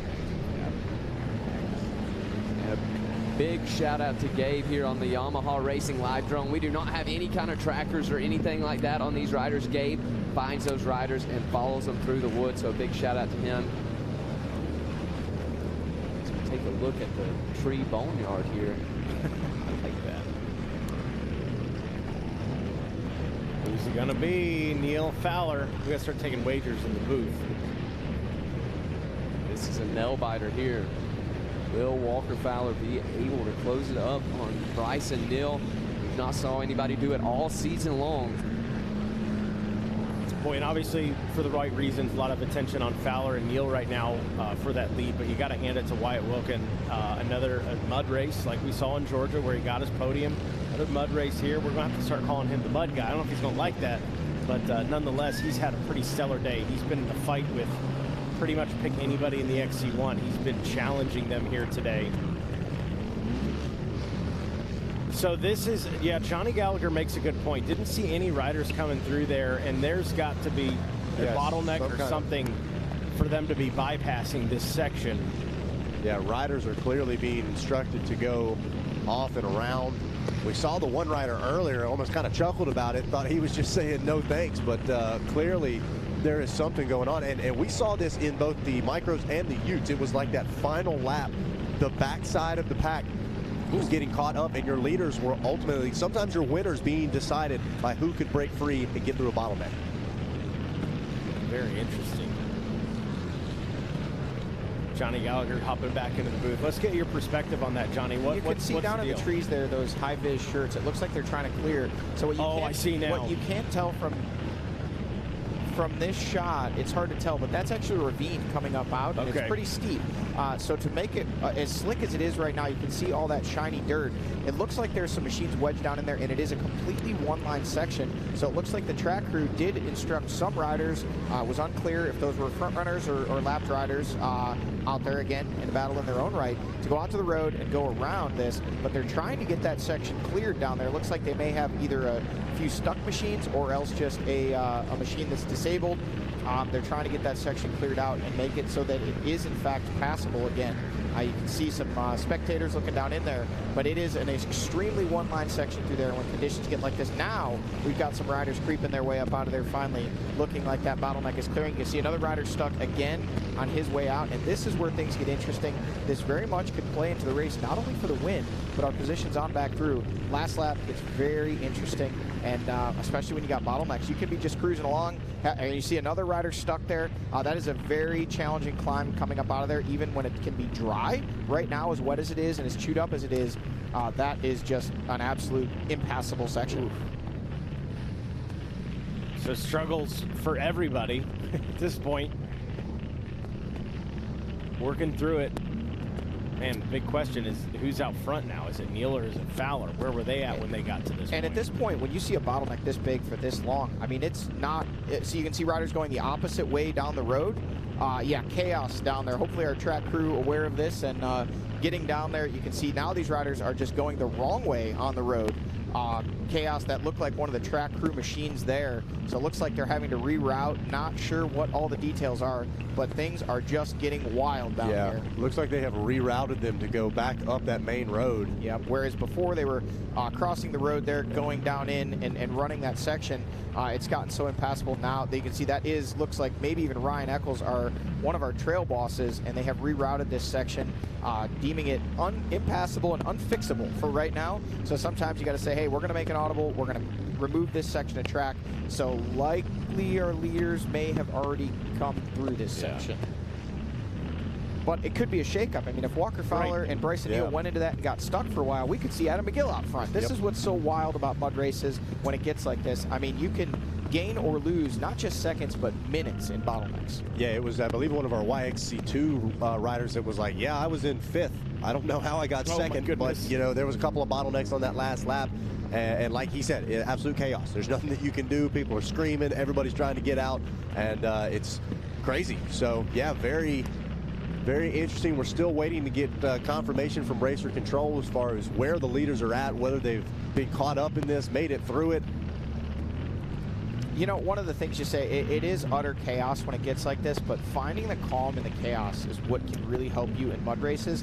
You know, that was one of the things that I always impressed to younger riders. Like, it's so easy when your heart rate's pegged, you know, you're deep in a race, suddenly the downpour comes, or it started out as a mud race, you get into a bottleneck, and your first thought is, I gotta go. Well, sometimes it's better off just to say, stop, take a breath, take stock of the situation around you, and figure out how is my quickest, most reliable way out of this situation, not just jumping in and burying yourself in a huge hole, trying to save yourself 2 seconds and costing yourself 2 minutes. Again, all these guys up front, Bryson Neal, Walker Fowler, Adam McGill, all these guys, tons of experience, but in the heat of the moment, you know, if you're Bryson Neal, if you're feeling that pressure, do you charge into a line, maybe bury it, Walker Fowler gets around it. If you're Walker Fowler, you're so badly wanting that win, do you charge into a line, bury it, allow Bryson to ride away? I mean, keeping your calm, keeping your composure is so important in conditions like this. Johnny out here giving race advice that is applicable to life advice as well for the kids out there. I hope you're listening, kids. And honestly, probably 99% of adults. We need that. I actually was having a conversation yesterday with today's WXC winner, Jessica Elioff, and she was referencing some of my snaps sitting in traffic and how I was just super calm. And she's like, how are you sitting there for 2 hours in traffic and not losing your mind? I said, Jessica, I'm 46 years old. Do you know how many times in my life I've been in a position where you just want to pound your hands on the steering wheel, or you want to punch out a window and you want to lose your cool, and then you realize all the times that I've done that in my life, it's never furthered my cause once. You know, yes, you get frustrated, but you take a deep breath and you say, you know what, I'm just going to, catch up on some emails while I got the truck safely in park. I got to do that anyway, so let's use our time wisely. That's it. And it's kind of the same thing when you're on the racetrack. When you can't control the conditions and you can't control the situation, what you can control is your reaction to it. Staying calm, working your way through it. You know, there was this one race back in Indiana in 2017. Heck, It was the worst of the worst, and never been the fastest guy, but just making good decisions, was able to work my way to the front. And, you know, it really comes down to just staying composed and making good decisions. And it's tough though, man. There's especially when the heart rate's pegged, you know, you're giving it everything you got. You're tired, you're late, you're deep in the race, and I think we have the battle for the lead coming this way. Here we are at mile 6, the FMF power point. Who's it going to be? Still the Bidwell Bullet out front. Out front. No immediate pressure from behind, but is the 723 of Walker Fowler still back there? He is. Yep. So still close, but not quite close enough to make a move, but close enough that he could still make it interesting. So we think those are still the 1 and 2 spots. We saw obviously some chaos out there with the bottleneck, but it looks like those guys were able to make it through that section. No major setbacks for them. Don't know what the gap is back to the 3rd place rider, but the battle that you're seeing on screen is the battle for the win here today at the Hoosier GNCC, and it is between the number 1, the Phoenix Racing Yamaha of Bryson Neal, and the number 723, the Walker Fowler Racing Yamaha of Walker Fowler. These guys absolutely throwing down right now. Looked like Bryson Neal did not have goggles on, which kind of surprises me. Being out front, he wouldn't be dealing with the roost. Walker looks like he does still have goggles on. Being in the back, man, there's just so much roost that comes off the back of a 450cc ATV, and you know, trying to duck your head, all that. One other thing you're pointing out looked like the bobblehead with Bryson Neal.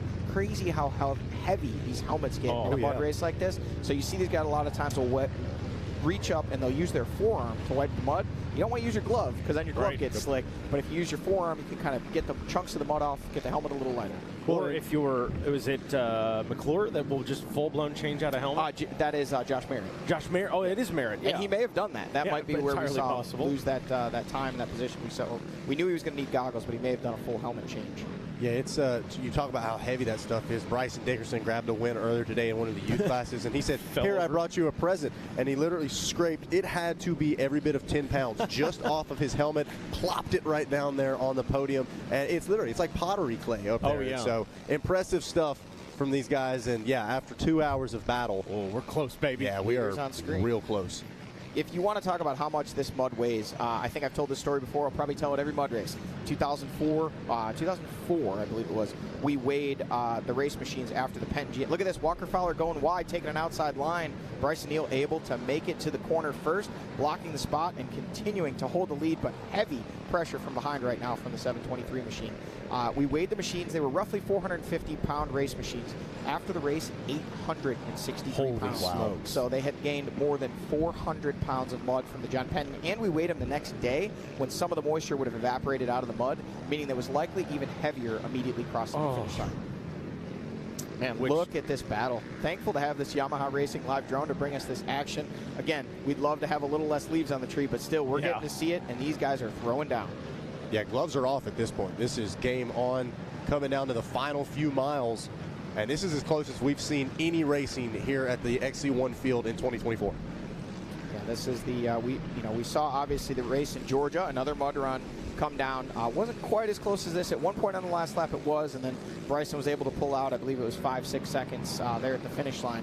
But man, I mean, it's if you're Walker Fowler, if you're the rest of this XC1 class, you got to take the fight to Bryson Neal. Bryson looking like he was starting to make it a little easy today. We'll get the story after the race if he's able to get this done, or if Walker Fowler is able to grab win number 75. We'll get all the details of how it all transpired.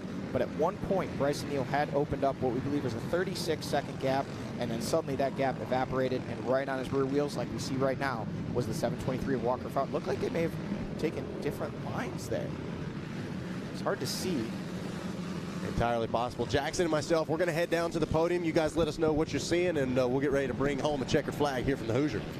Well, Johnny, this has been the scenario, I guess, that Walker Fowler has been wanting, where, hey, I've got to get a good start. He had a sensational start. He's been in the fight all day with B. Neal, and he's obviously he wants to be out in front of B. Neal right now. That would be more ideal. There is Hunter Hart working his way through now at the number 6 mile marker. And just behind him, still the number 8 of Stephen Harrell and the number 12 of Chris Borich. So those last we knew, I believe that was our 7th, 8th, and 9th place positions in the XC1 class, and 8, 9, and 10 overall, and then I think that might have been Jared McClure there, running just outside the top 10 overall. I don't know if we saw Brandon Owens come by there, nope, that wasn't Brandon there, but Brandon Owens having a heck of a ride, leading virtually from the drop here today. Just been continuing to extend that lead each lap in that XC2 class. Yeah, back to my point, Walker Fowler, this is everything he's wanted or expected out of himself, to be up there with Bryson Neal and maybe get a win. Now he's just, quite frankly, what do you think? Probably going to have to make a little aggressive move, right? Yeah, I don't know, man. I mean, I think Bryson wants this win. To clarify, not dirty. Yeah, Walker wants this win, but there's not a lot of passing opportunities near the end of this one. You can see some lapped riders coming into the mix there, so that obviously could get interesting, and you know, you hope it doesn't come down to that. Looks like we may have had two different lines. Not sure where the lapped rider fit into that. That is Benio out front. That is still Walker in second. That lapped rider took the wide line, and they both wisely opted for that inside line to make the pass and get around. But yeah, I mean, we do still have a couple field sections left, but as much mud is being thrown off the back of that machine of Bryson Neal right now, be very, very challenging for Walker Fowler to even get close enough to even potentially make a move, let alone to actually make it stick. So at this point, yeah, get aggressive, or, you know, really just try to pressure Bryson Neal into a mistake. But, you know, Bryson Neal rock solid so far. But hey, you know, the only way to find out if it's possible is to just run it in there, and it looks like that's what's happening right now. Mile marker number 8. This will be the section just before the final field section, so hopefully we have that Yamaha Racing live drone up and still ready to go when they hit that field section. But they're working their way to the 8-mile marker, which should be kind of right what they're coming up on. That is still Bryson Neal and Walker Fowler. You know, they just look like brown guy, but they are throwing down two multi-time GNCC champions with an absolute laundry list of wins. 28 now for Bryson Neal, trying to grab number 29, 74 for Walker Fowler, trying to grab number 75. But right now, it's hard to say who really has the upper hand. Bryson Neal's out front, but Walker Fowler appears to be applying the pressure and does still have goggles, whereas Bryson does not, but starting to run out of real estate. Yes, he is. All right, open field section. We don't have a lot of them this weekend, but see how it shakes down right here. Fowler reels them in a little bit. Neal finding another gear right there. Man. See, it looked like he was reaching up and wiping some mud, maybe off of his helmet there. Squeezing absolutely every ounce of power and traction out of these machines. Walker trying to get a little sideways, looking like he was trying to set himself up for an inside line there. So looking racy, does not look like he is going to try and just follow Bryson to the finish. He's going to throw everything he has at it to try to make a move if there is a move to be made. Oh, man. Let's go, boys. Bring home rider broken down right there, at least hanging out. So slick. You can see just absolutely no grip. These guys having a tiptoe into the corners, and you just run that risk when you're pushing. If you're Bryson Neal, you know you kind of have things controlled right now, but at the same time, you don't want to rest on your laurels. You don't want to let Walker get any closer than he already is, but just one simple little miscue blow over a berm could change the entire scope of this race here in the final miles. Oh, Walker Fowler now without goggles as well. So both of these guys having to ditch the goggles and just absolutely use the eyes as their only protection against the elements. Eyelids are working as the goggles right now, closing their eyes, trying to keep the mud out. Walker Fowler just absolutely eating roost back there in the number 2 spot. Boy, bigger man than me. Have the water bottles ready for these boys so they can wash their eyes out at the end of this one. Walker Fowler throwing everything at B. Neal right now. Inching ever closer, Johnny Gallagher. Yeah, it's just a matter of trying to make a pass in these final miles. I mean, there's a couple 2-line sections, but there's clearly a faster line. You can see it starting to tack up, which I would argue probably working into the favor Bryson Neal right now. You know, he wishing this was a dry racetrack right now. He doesn't want any question about lapped riders getting stuck in ruts, anything like that. But that may, in fact, be what this comes down to. Here we go. B. Neal out in front. Back into the woods they go. It is Walker Fowler in the 2 spot in tow, making their way toward the finish line area. If you are down there at the finish line, buckle up, Buttercup. This may be an absolute wild finish. B. Neal maintaining that lead. He has had an answer for everything Walker Fowler's thrown at him so far. Neither guy with goggles. Forget about it. Maybe a little love tap right here. Oh. Trying to get back to that up on the inside. He's going to try and square him up here. He runs it up on the inside. A little contact is made, and Walker Fowler makes the pass. Wow, that was he. You could see him trying to run it up the inside. Bryson Neal at the last second, realizing he was there, turning back down. Walker Fowler having the inside. Definitely contact was made, but that was the move, trying to get it done. I'm sure Bryson Neal is not just going to settle into second. He is going to give everything back, and given the opportunity, will run it right up the inside, just like Walker Fowler just did to him. That was absolutely great riding. That was the aggressive pass I was asking about, Johnny Gallagher, from Walker Fowler. Was it dirty? Absolutely not. That was racing right there. Walker Fowler making it happen. Can he hang on to it? Wiggles through there. They're going past Pro Row now for Bike Pro Row. I tell you what Walker Fowler knows right now, though. He gave it, and he knows that if he's not able to open up a little gap, he may very possibly get it back. Once you open that door, again, do I think that was dirty? No. Was it aggressive? Absolutely. Sure. There was no risk of, tangling or getting injured there, but he ran it up the inside, took the inside away. Bryson Neal, by the time he realized he had left that inside line open, there was nothing that he could do, and Walker Fowler just charged through. Bryson kind of getting hung on that berm, but turnabout is fair play, and if Bryson has the opportunity, he's going to give it back, as he should. Yeah, absolutely. But this is it. This is the final stretch coming through the water here. Look at how deep this water is. When they emerge from these woods, it will be a checkered flag waving. We are just mere seconds away from a checkered flag waving. Will it be the 723 of Walker Fowler? Can Bryson Neal tee him up and square him up just like Walker Fowler just did to him? Or will the 723 machine hang on? Looks like he's got a little bit of a gap now. And here we go. Last final turn. Walker Fowler, the 723, will grab win number 75 of his career and is now tied with Chris Borich. Johnny, that's got to feel good, man, to see. Yeah, you can see their handshake there. And I'll be honest with you, if you're Bryson Neal, you're not happy about that one. Sure. But at the same time, he'll go back and look at that. He's not going to be, hey, this is my good buddy Walker. I love this guy. But, that was an aggressive pass. It was a last-ditch effort. He knew that was his last opportunity. Bryson, you can see probably struggling with vision there and just leaving the inside just enough open. Walker Fowler saw an opportunity and said, I may not be here to make friends, but I am here to make history. 75 wins, tying the all-time race winner, Chris Borich, who is still back there battling for a potentially a top 5 position today. So what a battle we just got to witness. It's interesting. You go back to last season, and by the way, great ride by B. Neal finishing in second. Also, he's human. I learned that today. He is human. He can be beat. Taking a look at that. Walk us through this replay, Johnny, of this pass by Walker.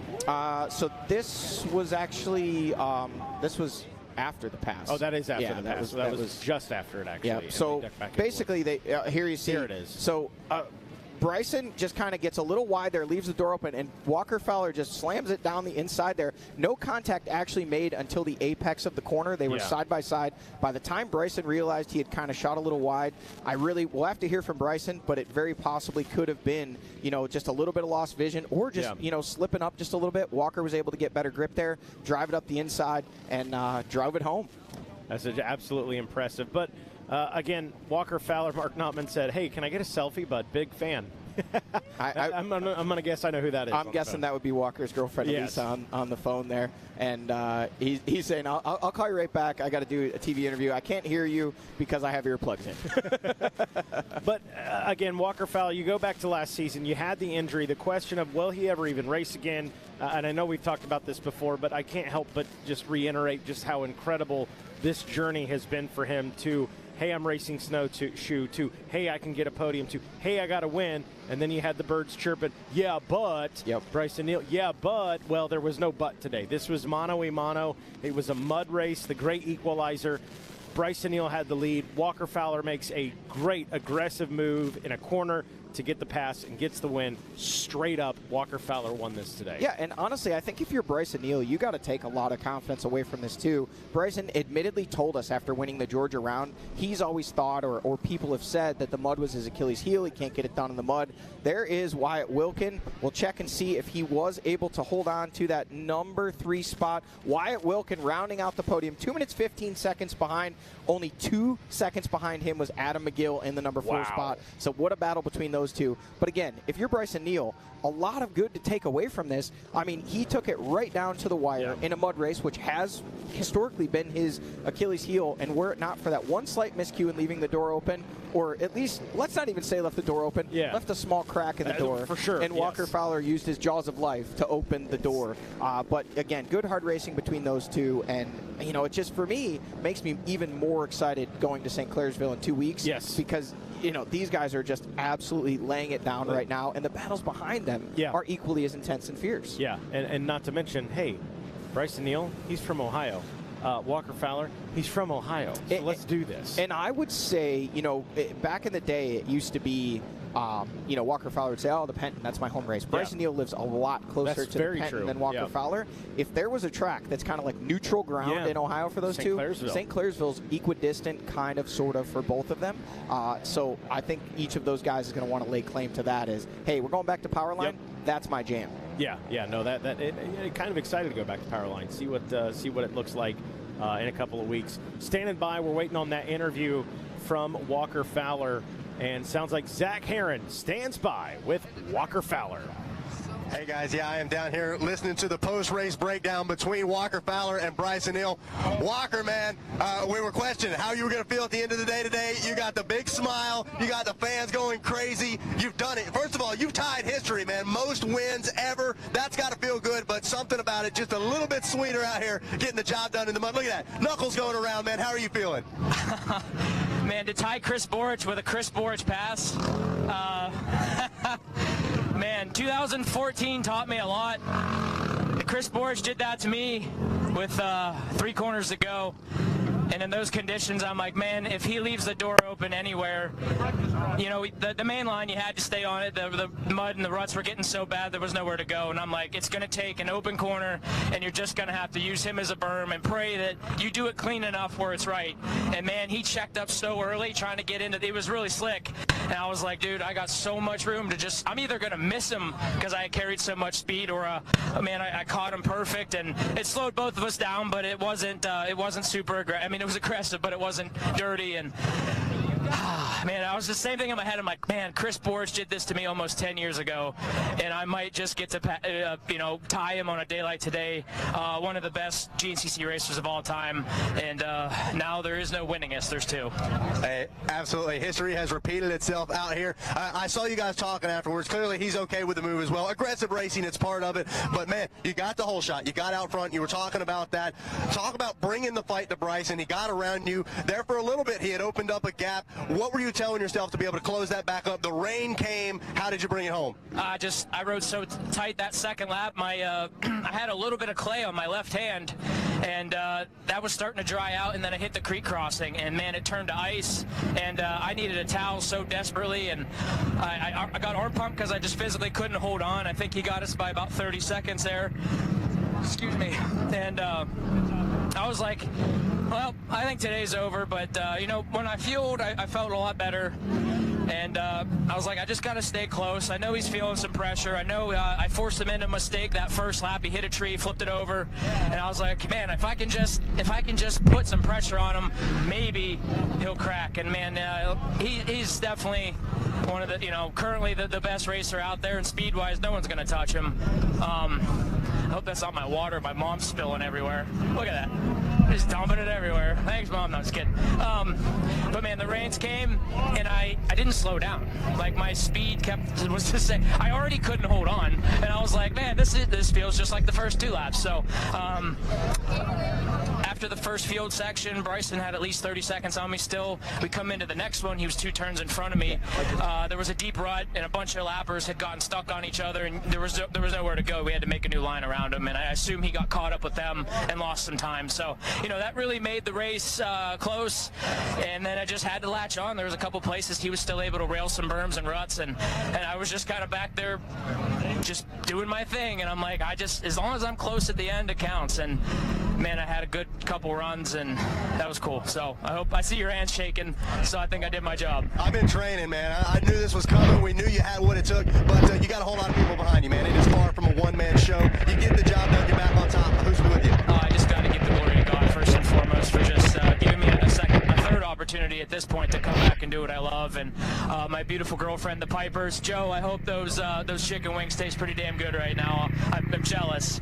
And man, the whole WFR GBC Fly Racing Yamaha team, Barrett and Dave Childers, thank you guys so much. My man Mark Notman, the Notman family, my mom and dad, man, just the families and the people is really the biggest thing. And then you know, sponsors that basically are family as well. Definitely got to give it up to DWT Wheels, SSI Decals, Wrath Racing. Man, this B&R Motorsports engine and shock package. I didn't even make it to second gear. I put up the #1 going into the first corner. I looked over and I was 2 bike lengths ahead. I just had such a good start, and that kind of confidence is what I've lacked. So, you know, the B&R guys, Ryan, Rob, everybody there, thank you guys so much for never giving up and believing in us. And shoot, let's go Scott Goggles, man. That was a great day to have Scott Goggles. I made it further than Bryson did, and that was behind him. Got to give it up to Hauser Racing Components. I think maybe all 3 riders are Hauser. Definitely have to thank Fox Rear Shocks, DP Brakes, slowing me down when I had to. Oh, hi. Still going, huh? Well, let me tell you about the day.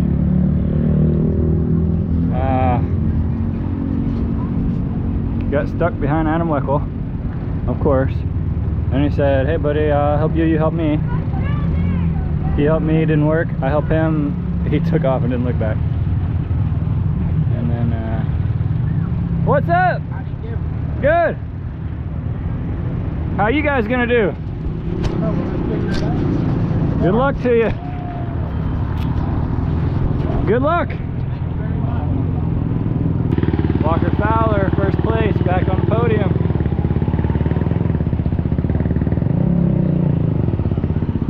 Broke the throttle, or the clutch cable. Lap 2 after we got unstuck. Good run though.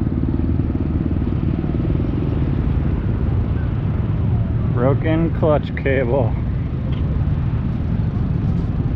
Oh shoot, man, there's such a long list of people. IMS, Precision Stabilizer, Grenade Powder Coating, Yamalube, GYTR, Webcams, VP Racing Fuels, D&B Trucking, Flex Handlebars, getting me dialed in with a new setup. Wiseco Pistons, Waynesburg Yamaha, and man, anybody else I'm forgetting, thank you guys so much. Fuel Customs Intake, anti-gravity batteries, got me off onto that killer hole shot. Thank you guys so much. There it is, guys. You see the smile. Walker Fowler, he's back. Hey, he's back. I like that. That's your buddy, man. I mean, it's our buddy at this point. I feel like I've been around long enough I can say that, but just sensational. Now tied. I love these point he said he is no longer the winningest. Now it is tied with 2. And a man who's got some more wins under his belt, you know, have many more, no doubt. Bryson Neal standing by with Jackson Burrell. Yeah, guys, I'm here with Bryson Neal, our second place. Bryson, take us through today. Oh man, it was we got a great start again. I think we was top 3 going to the woods, so that was a huge thing.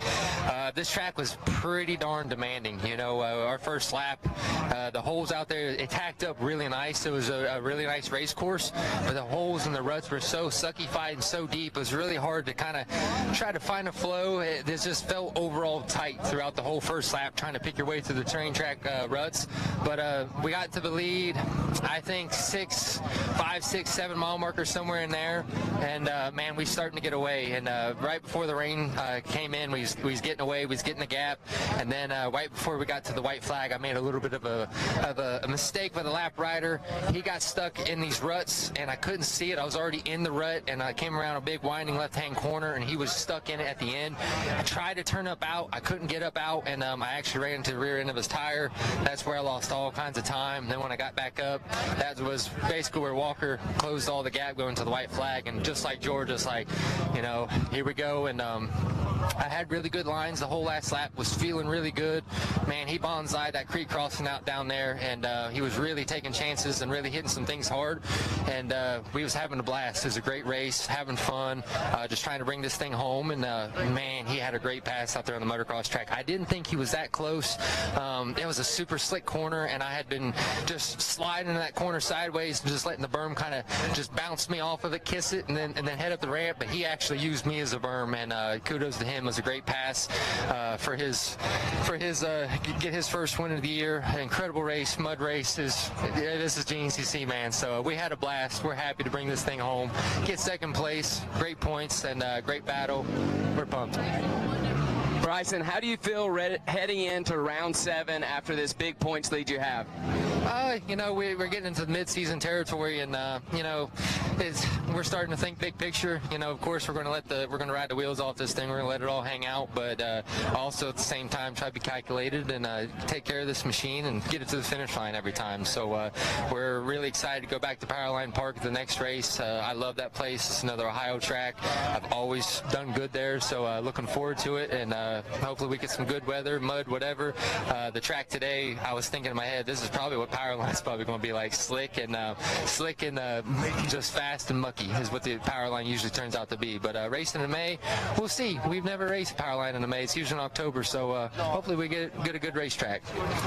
All right, guys, that's Bryson Neal, your second place here today.